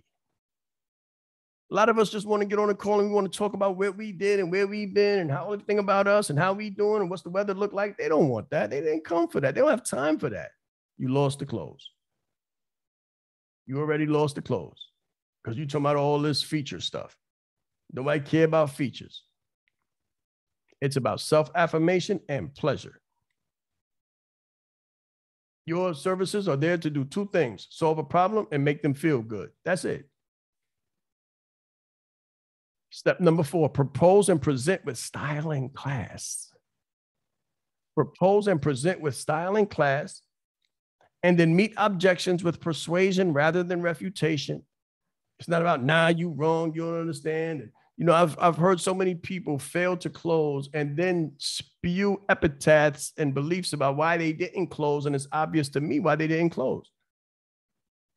I was on a call with this dude and he didn't understand this. I was on a call with this woman. She just didn't understand value. Yeah. It'd be hard for you to communicate your value to me too with that language, with that affect, with that energy. It's a self-belief issue. These people come to the call ready to fight. tooth and nail because they're trying to get their phone bill paid before it gets cut off during the closing call. So propose and present with style and class, meet objections with persuasion rather than refutation. Persuasion is kind of like, yes, I understand exactly what you're saying. And I know that from what you're telling me that you're already inside of a coaching community and you don't get done with that process for another 3 months. But what you're telling me is that you've also been in that process for the last 6 months and you're not getting the results that you're desiring. So what are the chances that within the next 3 months, something is going to transform for you into the result that you're looking for that hasn't taken place in the last 6? That's persuasion. That's influencing thought. After that, the prospect or the client for the moment is going to say, if they're realistic, they're going to say, probably nothing. And then I'm going to say, okay, so you said you want the result, though the result is what you're actually looking for. They say, yes, of course. And I say, okay, and remind me again of why you said it's important. Well, I don't want to have to go back to work. Well, I want to leave my job. Well, I want to retire my wife. Well, I need to be home more with the children. And then I'm going to say, we accept American Express, MasterCard, and Visa.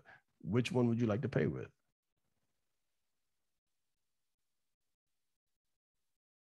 That's persuasion.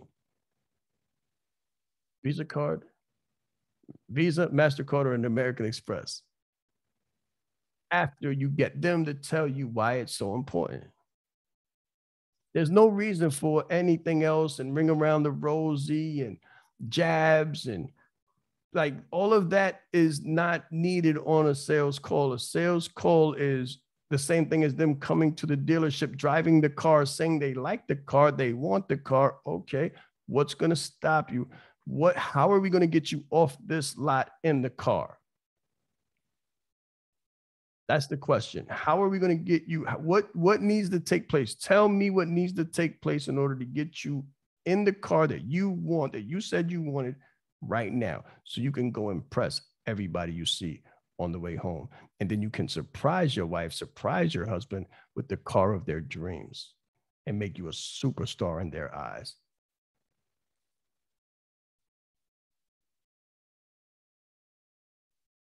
You don't tell somebody that they're wrong. You tell them that they're right. Oh, yes, the price. Yes, the price is high. You're right. That's a big price. It is 6 figures. It is a car note. It is the price of a car. Yes, ma'am. I agree completely. It's the price of a luxury car, actually, because this is the vehicle that's going to take you from where you are right now to where you want to go in the best manner possible and as fast as possible.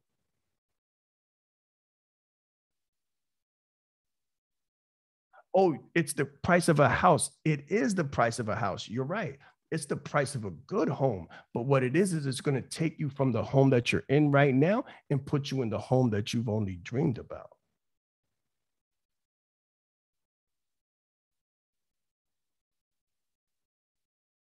And then shut up.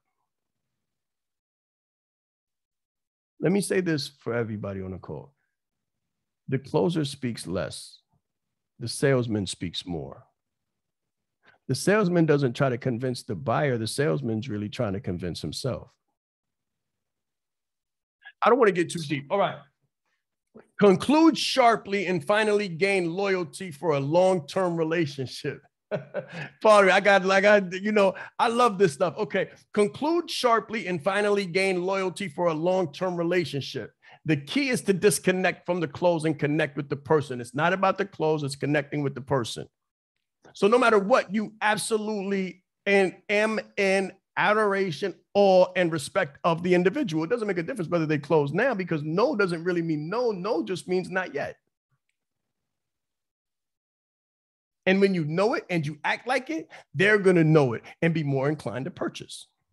Now,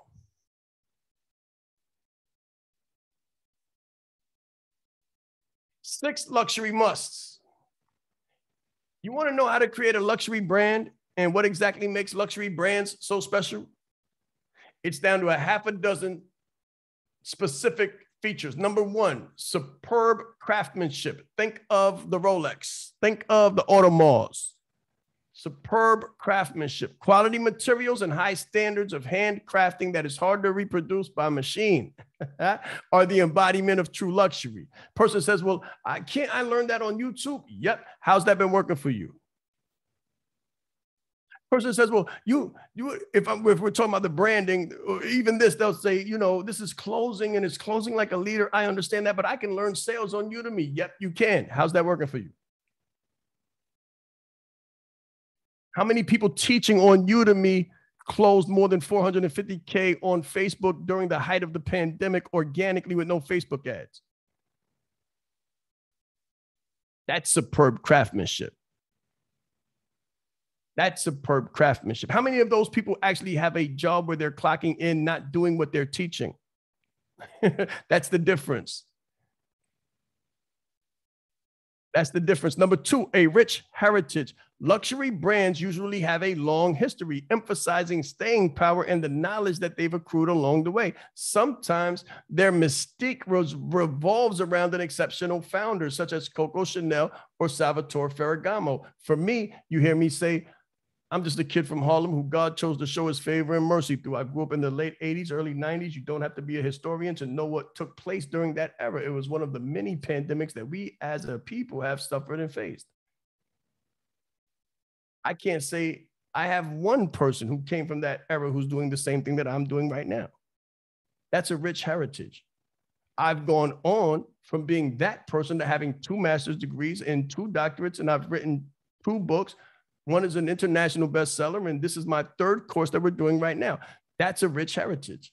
Number 3, an element of scarcity. The point about luxury is that everyone shouldn't be able to afford it. Let's get to it. Everybody's not supposed to be able to afford it. That's luxury. That's scarcity. If everybody could afford it, then everybody would be here. This is not for everybody. I am not a generalist. I am a specialist. I am a doctor at what I do. Everybody's not supposed to be on a call. Everybody's not supposed to stick around later to hear what the numbers look like. Everybody's not supposed to say, I want in. Or everybody's not supposed to get past that point. They might say, I want in, but then when they hear the number, they're gonna be like, oh, nah, that's not my number. Yeah, it's not your number. That's cool. It's fine. Now, let me speak to the next person. And don't wait and waste time. So many high-end brands ration their products and accessibility. I don't take 100 people in my courses. Why? Because it's much more intimate than that. There's a 6-year waiting list for the Hermes Birkin bag. If it's worth waiting for, it's worth having.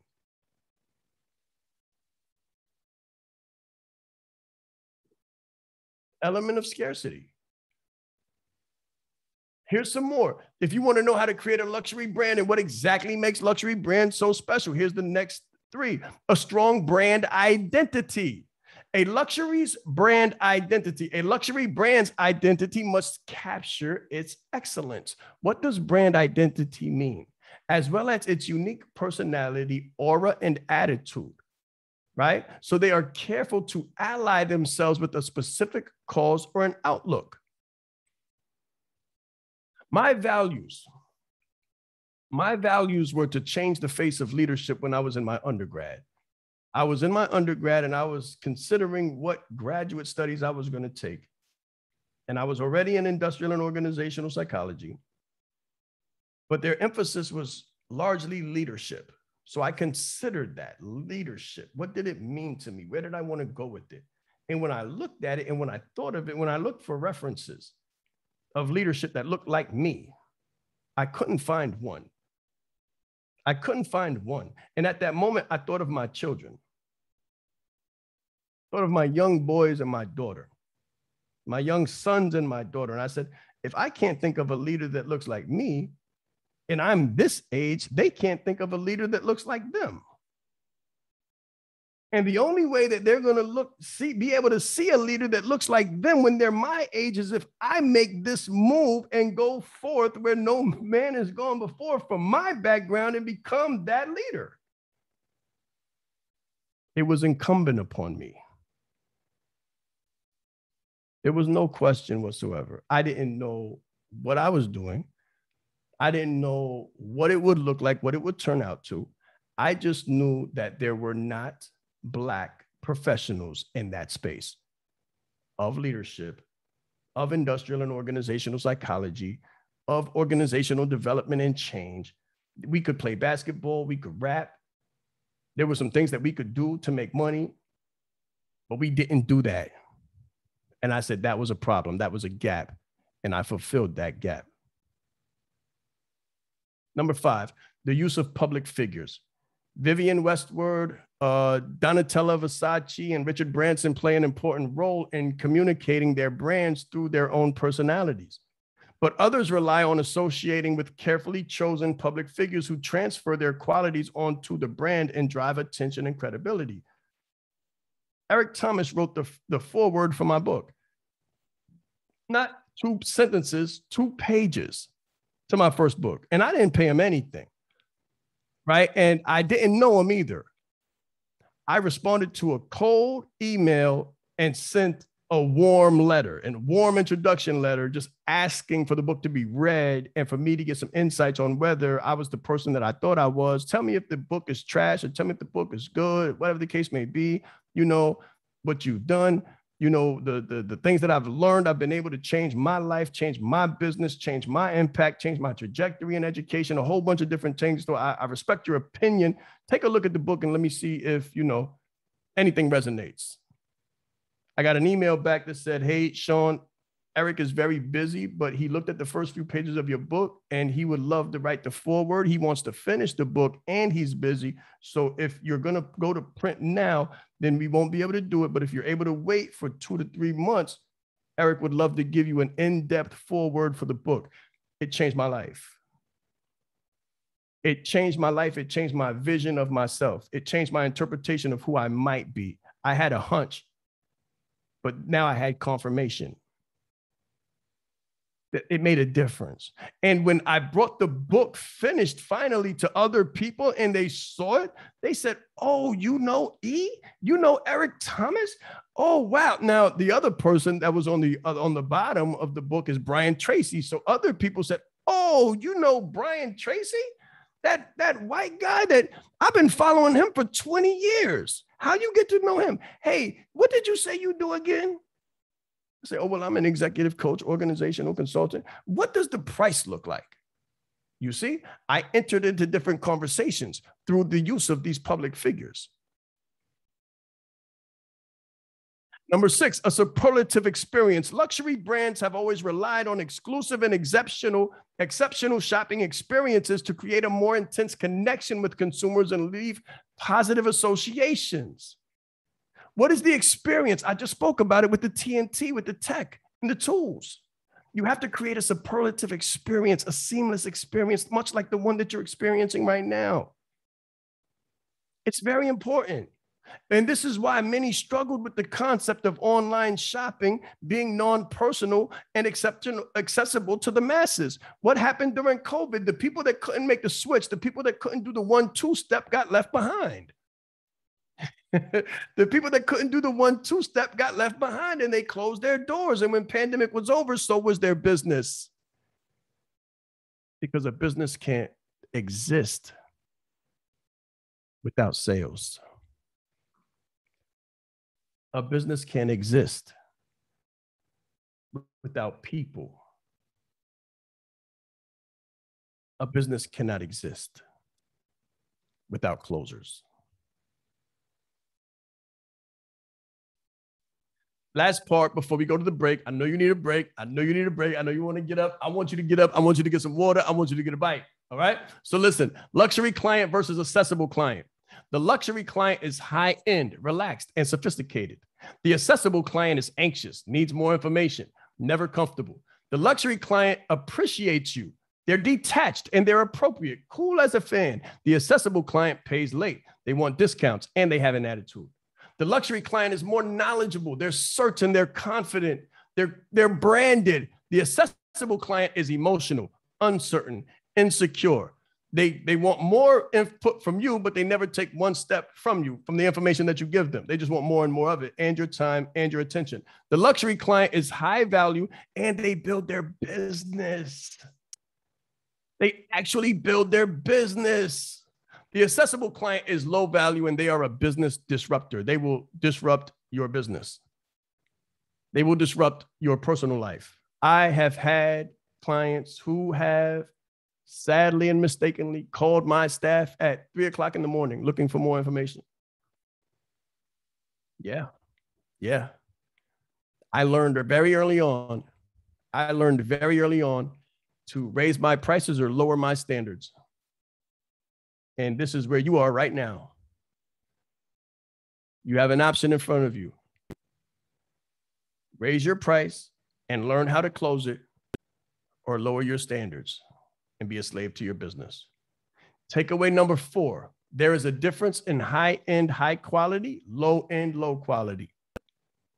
Write this down. High-end, high quality, low-end, low quality. This is absolutely your choice. Okay, takeaway. Now, 20 minutes. Take a 20-minute break, because even closers get a break sometimes. And now is your time. So I want you to take 20 minutes, go grab something to bite, go grab some water, get hydrated, coffee, whatever your thing is, warm tea, and we'll be back in 20 minutes. It's absolutely 11 o'clock, so we'll be back at 11:20. Let's grow. See you guys in a second.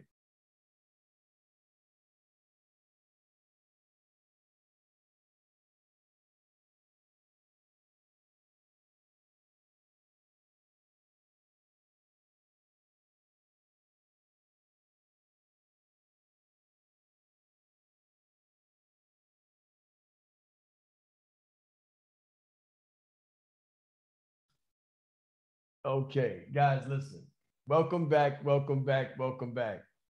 Give yourself a virtual hug, right? Give yourself a virtual hug. Give yourself some acknowledgement. It's hard to learn something new. It's not easy to learn something new, to wrap your head around something new, So you might have been in business for a little while. You might have said, I've got a course for 1979 or 1997, or someone might have told you to create a course for $497, and you're trying to get 20 clients to get a $500 package. Someone might have told you to build your list, build your email list before you try to build your brand, or someone might have told you that you don't have enough experience to be a brand. Someone might have said, you coaches and speakers and consultants on social media, they only make 20K, 50K a year. You might be looking at stats that say, coaches, consultants outside of formal industries, inside of their own business, only can stand to make 40K, 45, 55K. Listen, I know this is disruptive. To conventional wisdom and whatever you've been told or thought before. But I'm here as proof.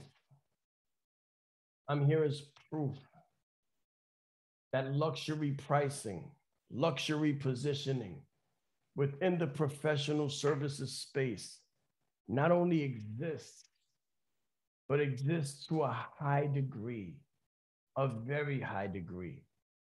So what we do is we help clients take those $497 packages and put zeros behind it. So it's a $5,000 package, right? And as soon as a customer, as soon as a client, as soon as someone who works with us gets comfortable going from 500 to 5,000, before they get too comfortable, we slap another zero on the back of that bad boy, and we figure out how to stretch it out and how to add to it so that it becomes a $50,000 package. And we show how to close those, right? We show what it looks like to actually position those and close those within the market space. So this is what we do. And this is what the end of this course is going to be about, the end of this challenge leading into the course is about, right? We're going to talk about 5 different ways for you to attract those luxury clients, because I've given you some tools, I've given you some tips, I've given you some techniques on what it looks like, how to, and then what to as well use, what to use so you can be more effective as a closer in this luxury space, what your frameworks should look like in this luxury space, and what differentiates you as a luxury closer from a bottom basement bargain salesman. All right, so let me share my screen so we can get to the rest of this, and I'll give you back the rest of your afternoon. If you can see my screen, please put it in the chat. Let me take myself off camera. If you guys can see my screen, please put it in the chat. Let me know that you're present. Let me know that you're awake, you're present, you're ready to go. Very good. Very good. Glad to hear it. All right, cool. Boom. Let's do a recap. Let's do a recap. Main takeaway number 1, image management is a major contributor to the luxury close. Image management. You can't close $50,000 the same way you close $500. You got to be a different person. Main takeaway number 2, you need to harness the tech elements to stay relevant. You need to harness the tech elements to stay relevant. It's just that simple.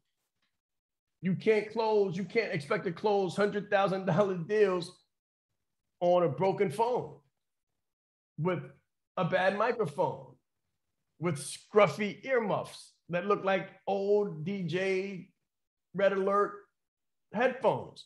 Main takeaway number 3, luxury sales is a different process. It's not what they told you in network marketing. It's different, vastly different. This is not a pyramid scheme. It's not about who you know and how many people you can call under this amount of time. It's not about getting out your phone book and looking through everybody in your Rolodex. Completely different thing. Main takeaway number 4, high-end, high quality, low-end, low quality. All right. First, you have to decide. That's the first thing. First way to attract high-end luxury clients is first you have to decide, who do you serve? Who do you serve? When you start a business, the goal is to build consistent revenue. In the beginning, entrepreneurs tend not to be too choosy about who becomes a client. You just want to sell. You want to sell something to somebody. You want to sell something to somebody somewhere, anywhere. You want to sell anything to anybody, anywhere, right? As your business grows, though, you learn an invaluable business lesson. And if you're here, you're on the cusp of that invaluable business lesson, and you have realized that not all clients are worth the revenue. Haven't you realized that? Have you had some headaches? Have you had some headaches building your business? Put it in the chat if you've had some headaches. If you had some clients and you've worked with some people and they just kind of like pressed on your nerves, and they said one thing and they did another, and they booked calls and they didn't show up, and then they gave you their word and didn't follow through. Has that ever happened to you? What happens is you eventually get that first client that makes you want to drop kick a punching bag. They are demanding. They're always looking for more than they paid for. They're always complaining. If you handed them results on a silver platter, they would still have an issue. 5 ways. I'm going to show you 5 ways to attract high-end closes, not regular individuals that's going to give you those headaches and heartaches and hypertension and high blood pressure. These experiences teach you the value of higher-end clients who buy your highest tier offers. They do their homework. The clients I'm talking about, they do their homework. They show up on time, and they tell other people about your business. They become great testimonials because their results are a walking billboard for you. You can attract high-end clients even when you're just beginning your entrepreneurial journey. So some people say, well, you know, you're just starting out. Your first course should be $297. Nobody really knows you. You don't have the track record yet. You don't need one. There are 5 tweaks that are simple to implement, but require your best effort to fully integrate. Write that down. They're simple to implement, but require your best effort to fully integrate. These strategies can take you from dealing with bottom feeders. You know what bottom feeders are, right? Bottom feeders, like the crabs at the bottom of the ocean. The sea slugs, the salt slugs. They're going to take these next 5 strategies are going to take you from dealing with bottom feeders to dealing with the clients that make you excited to wake up in the morning and make you excited for what entrepreneurship really has to offer. Here they are. Here they are. Number 1, these are 5 simple adjustments that bring in high-end clients consistently. Number 1, have an established and polished foundation, online and offline. High-end clients will not do business with entrepreneurs who have a bootleg platform. It won't happen. It won't happen. You must. You absolutely must have an established and polished foundation online and offline. Think of your website and your logo. Think of your website and your logo. Give it a 1 through, 2 through, 3 through, 4 through. Give it a 5 through and really evaluate yourself with yourself. Would you give yourself 5 figures based on your online presentation and your online foundation? Put it in the chat. Put it in the chat. Would you really do that level of business with yourself? If you were trying to go to the next level, if you were trying to do whatever it is that you say you do on your website, would you be the one that you went with?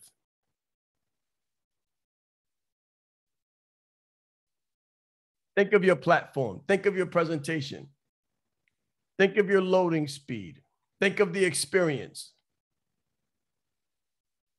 I don't see anything in the chat, so I'm guessing no. Okay? It's all right. Write it down on your notebook and make a note of it. Make a note of it. Number 2, make your free content more valuable than other people's paid content. If you contrast this challenge that I've given you now, the last 6 hours that we've spent together, 3 today, 3 yesterday, I guarantee you that it's more valuable than many courses that you've paid for. I already know. I already know. You've probably spent hundreds, maybe thousands of dollars on getting much less valued information that is going to help you much less. You probably bought courses that put you in the mindset that you have to build a list before you build your brand, that you have to take 2 or 3 years and racking up testimonials to put a high price on your services. You probably paid for courses talking about YouTube or how to post on Facebook or how to build an online course, right? But you don't know how to close luxury deals. So you probably got more value out of this than other people's paid content. That's what I'm talking about right now, making your free content more valuable than other people's paid content. The free articles, videos, podcasts, newsletters, free local meetups, and your events are what show potential clients that you are an expert. That you are the expert. High-end clients will be attracted to you when you take the extra mile with your free content. It's called monetize free. Make it how-to more than inspirational. Don't be a public speaker when you're giving your presentations. Don't be a public speaker and get somebody hyped up on the rah, rah, rah instead of showing them how to do it. Right? How to do it. That's what you want to do. You want to show people how to do it. Give them content, strategies, and tactics that other people would charge for. How much do you think other people would put on this challenge I just gave you for free? What's a good number? Give me an idea. What do you think? What's an estimate? What kind of money would somebody say, we're going to do a closing training and it's going to cost blank? 2-day training, a weekend training, a 6-hour training. What would they say it's going to cost? 97, 197, 597, 997, 1497, 2497, 2K. Here we go. That's what I'm talking about. 1997 USD. I'm giving it to you for free. So this can show you and give you the confidence that if you were to spend 2K with me, just imagine what you would get on the other end of it, because this is what we give away for free. Number 3, price your products and services in the major leagues, not in the minor leagues, not in biddy league, not in pee-wee, varsity. Price your products and services in the major leagues. Pricing is an area that trips up many entrepreneurs. It ends up being more about a mindset than what someone would be willing to pay. You don't know what people are willing to pay because you've never done it before. But I do, and I have, and I know that they're willing to pay 10 times whatever your price is right now. If a high-end client comes to your platform and they see low prices, they're out of here. If I go to work with someone and I see a low price, I'm out of there. Always have. This is why I went both places. I went to the highest level of institutions of learning for the highest price, because I'm looking for the Ivy League proof to bring to you for free. And some for paid, but I'm looking for the Ivy League evidence-based proof, Harvard Business Review proof, peer-reviewed article, 100 years of studies, proof. I didn't become a coach because I took a course. I didn't become a speaker because I read a book. Listen, proof.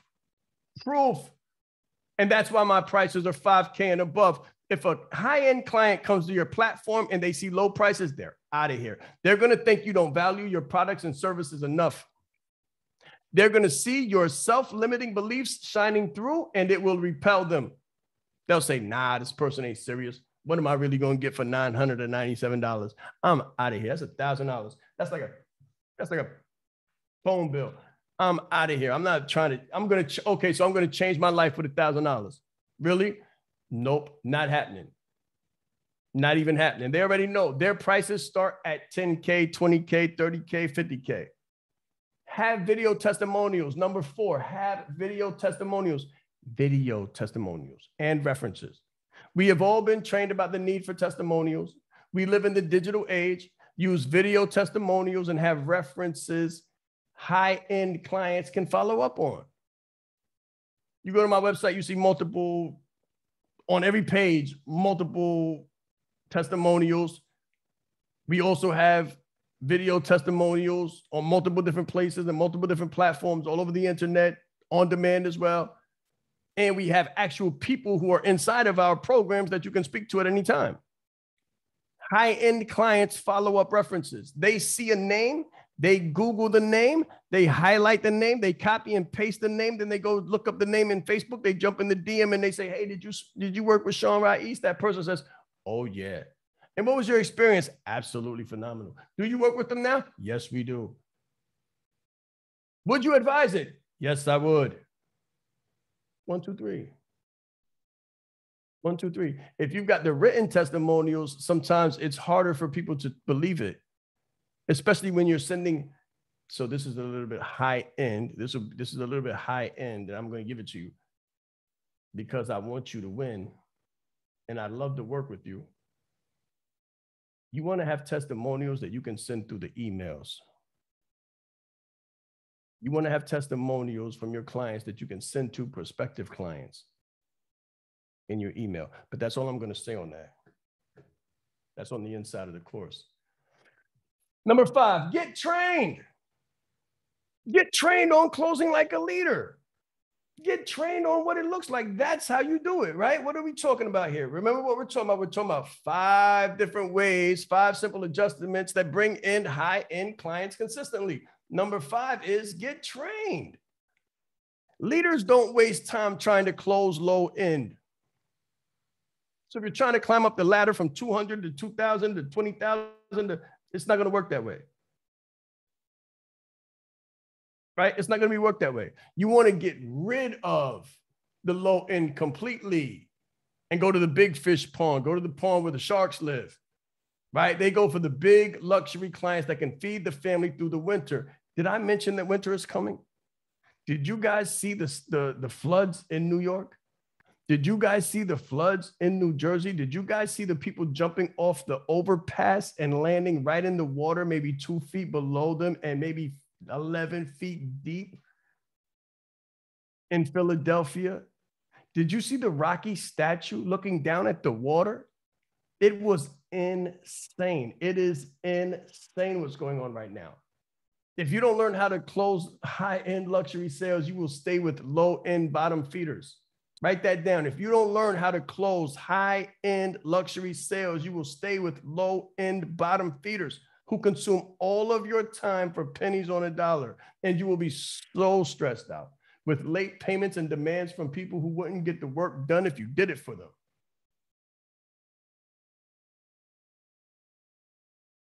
Change your mind, change your business, change your life, change your future. Change your mind, change your business, change your life, change your future, guys. I want to show you how to change it all.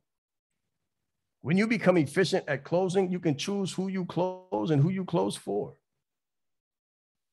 Would you rather get a 10% commission on a $100 sale or a 10 to 20% commission on a $100,000 sale? Or maybe you want to sell for your own business. That's when it gets really interesting. Listen, some of you might not have businesses. You don't even have to have your business. You don't have to have an overhead. You don't need a product. You don't need any of that. All you need to do is know how to close. And you can come close for us. We'll give you $100,000 closes to sell, to close. We'll give you $100,000 clients to close on. You close the deal, you get 10% of that all day. You can make 20K at close. No problem. But you got to learn how to close. Anywhere you go, the highest paid business besides professional speaking on stage, which is the #1 fear. Number 2 is selling. Number 2 is the fear of sales because it incorporates public speaking. You have to speak to close. You have to meet strangers. You have to talk to strangers to close. People with low relational skills, not happening. People with self-limiting beliefs that don't work on those, not happening. Those who don't train regularly, not happening. You have to train. You have to go through a rigorous process, an incubator for excellence, a boot camp for phenomenality.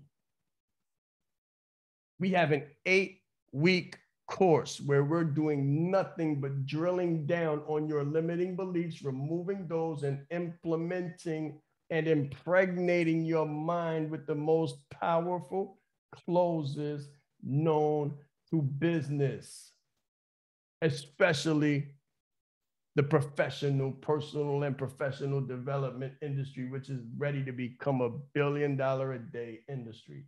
You can get one small fraction of 10% of that number and introduce your family to legacy for generations to come. It's really a question of why did you come? It's really a question of what do you want? It's really a question of how long are you going to take? How long are you going to take to get it done? And how much time can you buy when you align yourself with the people who are doing it? How much time can you buy? How much speed can you purchase when you align yourself with the people who are doing it and teaching it on a regular basis? These are my last words on closing. Listen, guys, we can sell well, and we can close. I want you to think of quality versus quantity. What good is it if a man or a woman gain the whole world and lose his or her soul in the process? What good is it if you build a business and then fill it with the wrong people? Trust me, you don't want to build a business just to fill it with the wrong people trying to buy a $279 or $497 course.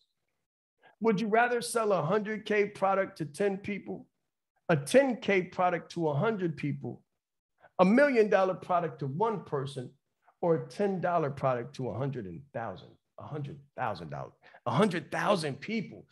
I can't even think of it. I couldn't even say it. It's scary. Think about it. Ask yourself, would you rather sell a $100,000 product to 10 people? A 10K product to 100 people?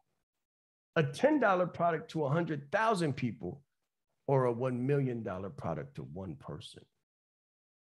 Which of those would be easier to service? Which would be higher quality? How about I just teach you all three and then you decide? Would that be fair? Who wants to hear more about that? Maybe I'll just teach you how to close all of them across the board, and then you make a decision on how you want to build your business. Because it really is that simple. Closing Like a Leader is an 8-week training intensive. It is unlike anything you've ever taken before. It's not a downloadable course. It's not a course where you're going to buy it and I'm going to disappear, poof, like Puff the Magic Dragon, and you're never going to hear from us again and you're going to watch a bunch of videos. No.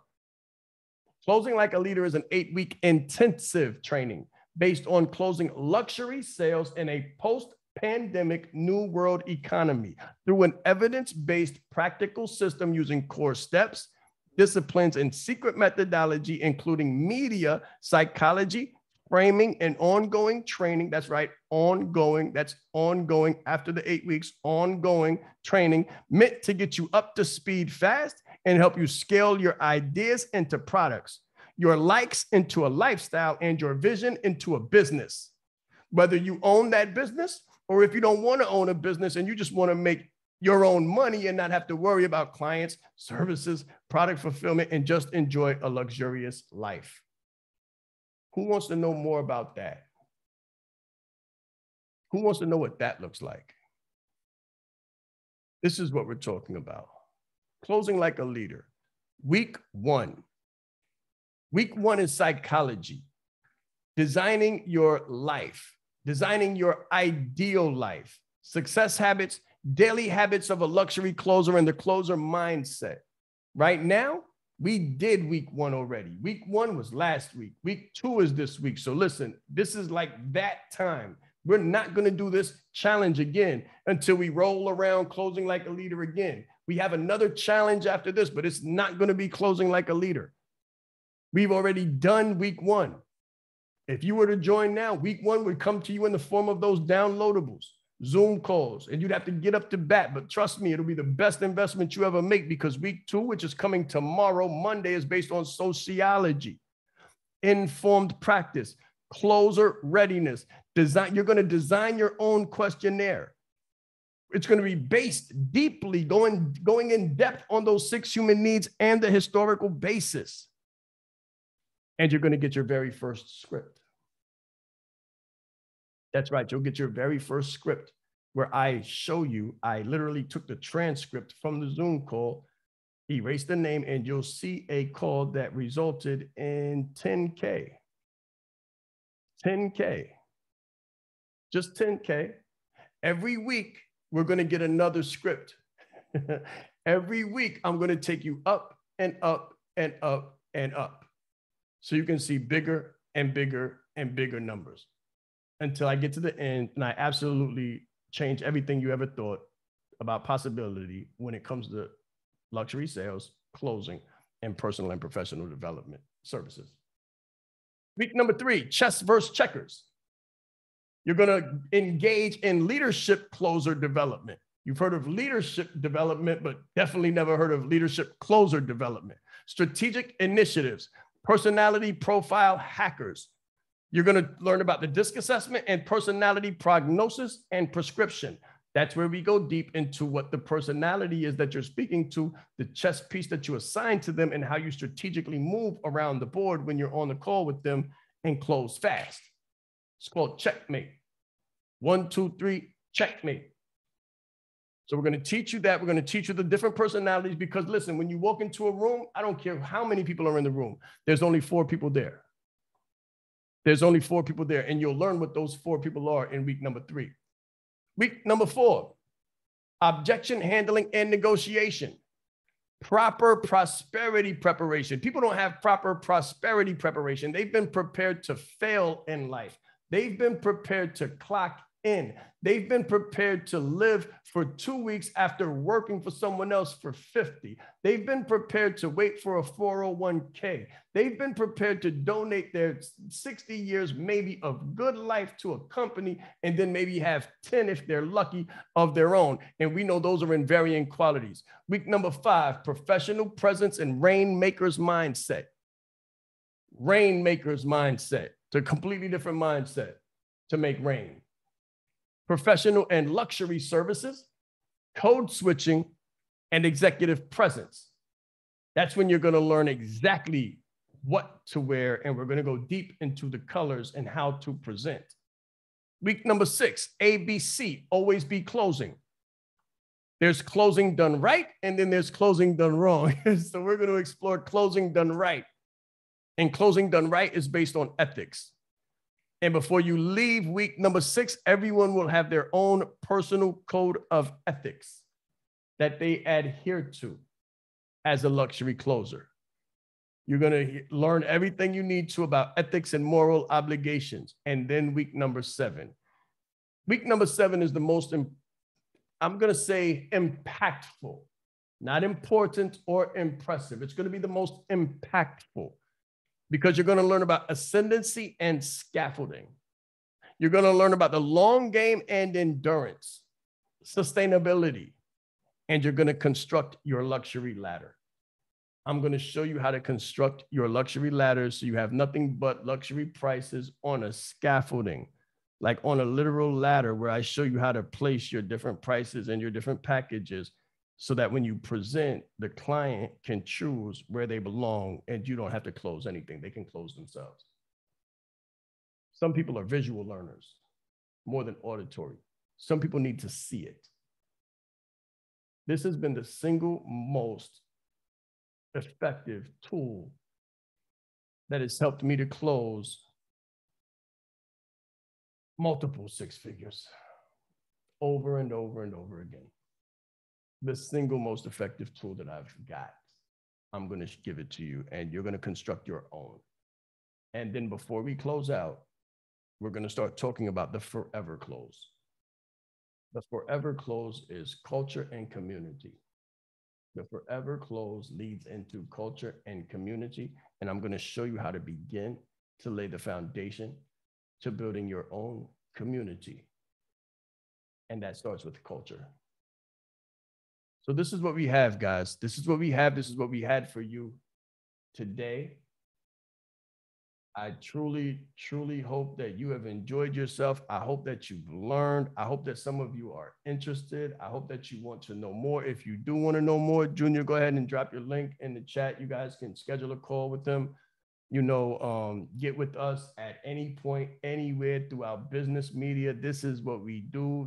We're going deep tomorrow. We're going deep tomorrow into week number 2, right? The people on the inside, they already know. This is what we do. This is not the first course I've done. This is the 3rd course I've done, and they get better every time. We covered branding, and clients were able to leave their jobs within less than 90 days. Other clients was able to score 20K in less than 90 days and make that every single week. We did coaching like a leader last, and we graduated and certified 22 evidence-based coaches who have now gone on to start their own businesses and start their own practice. Listen, closing might not be for you. If for any reason closing is not for you, and even if it is, I don't want to forget, I was just reminded, thank you very much. Oh, what time does class start? Classes start at 7 o'clock, Zayla. 7 o'clock in the evening, EST, Mondays and Thursdays.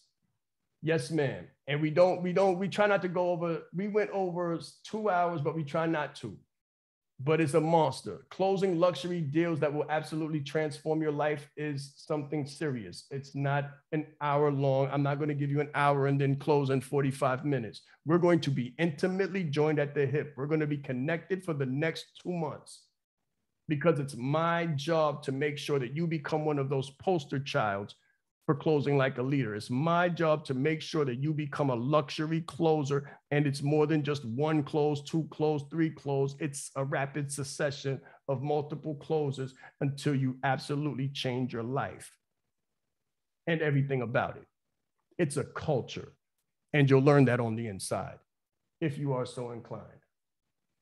This is what we do. This is what I've done.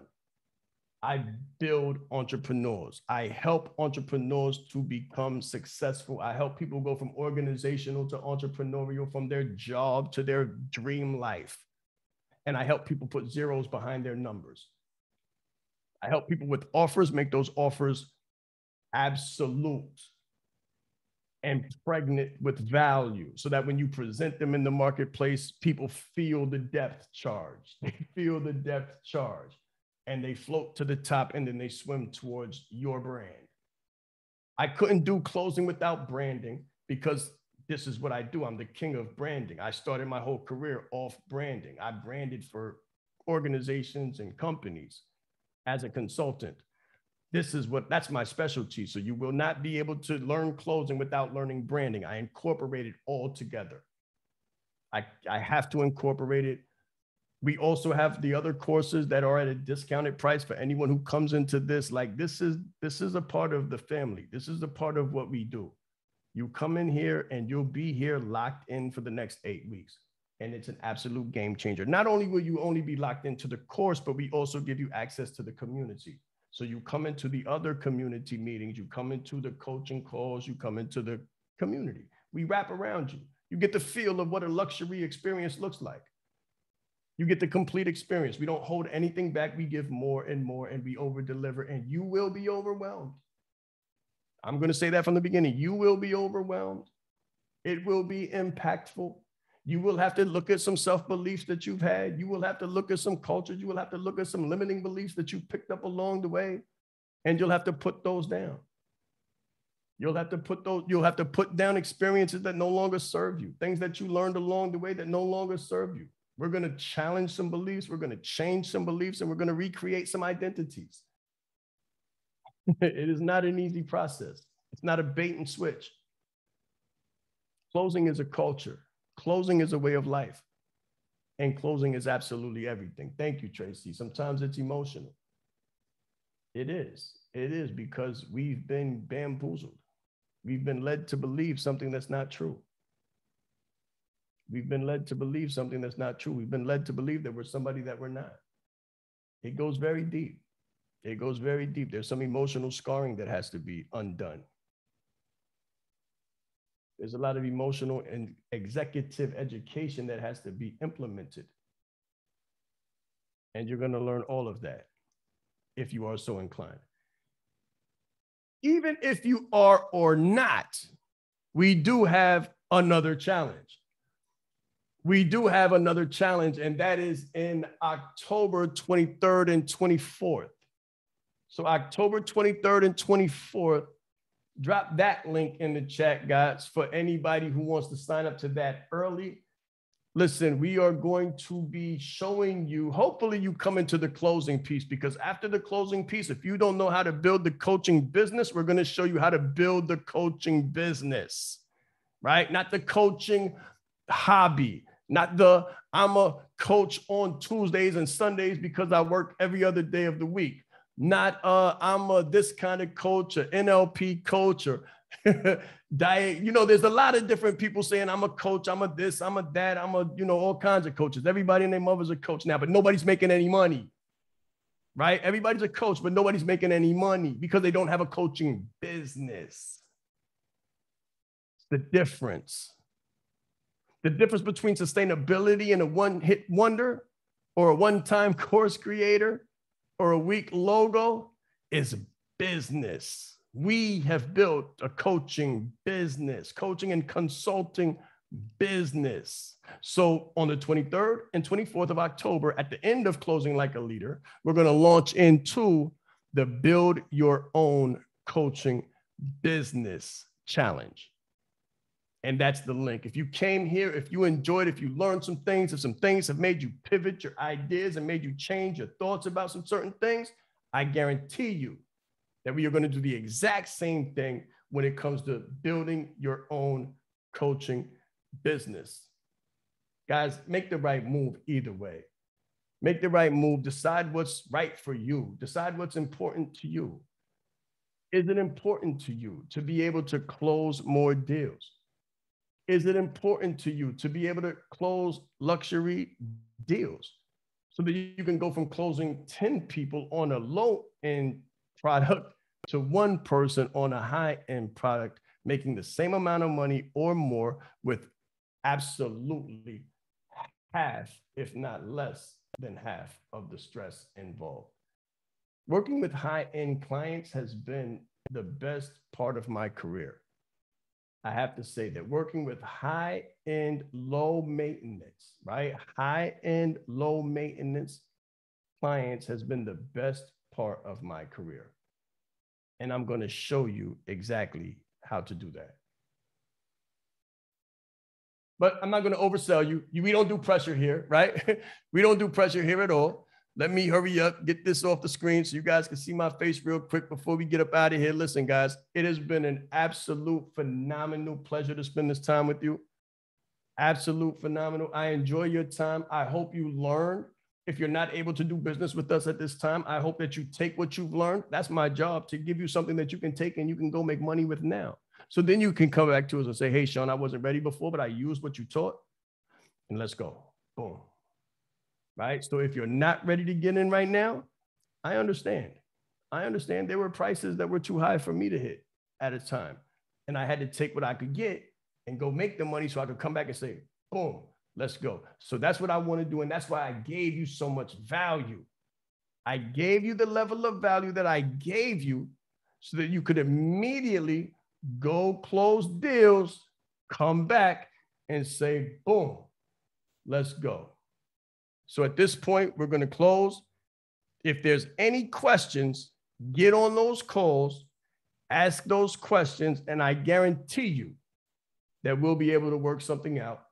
And I'll see you tomorrow on week 2, day 1 of Closing Like a Leader. Let's grow.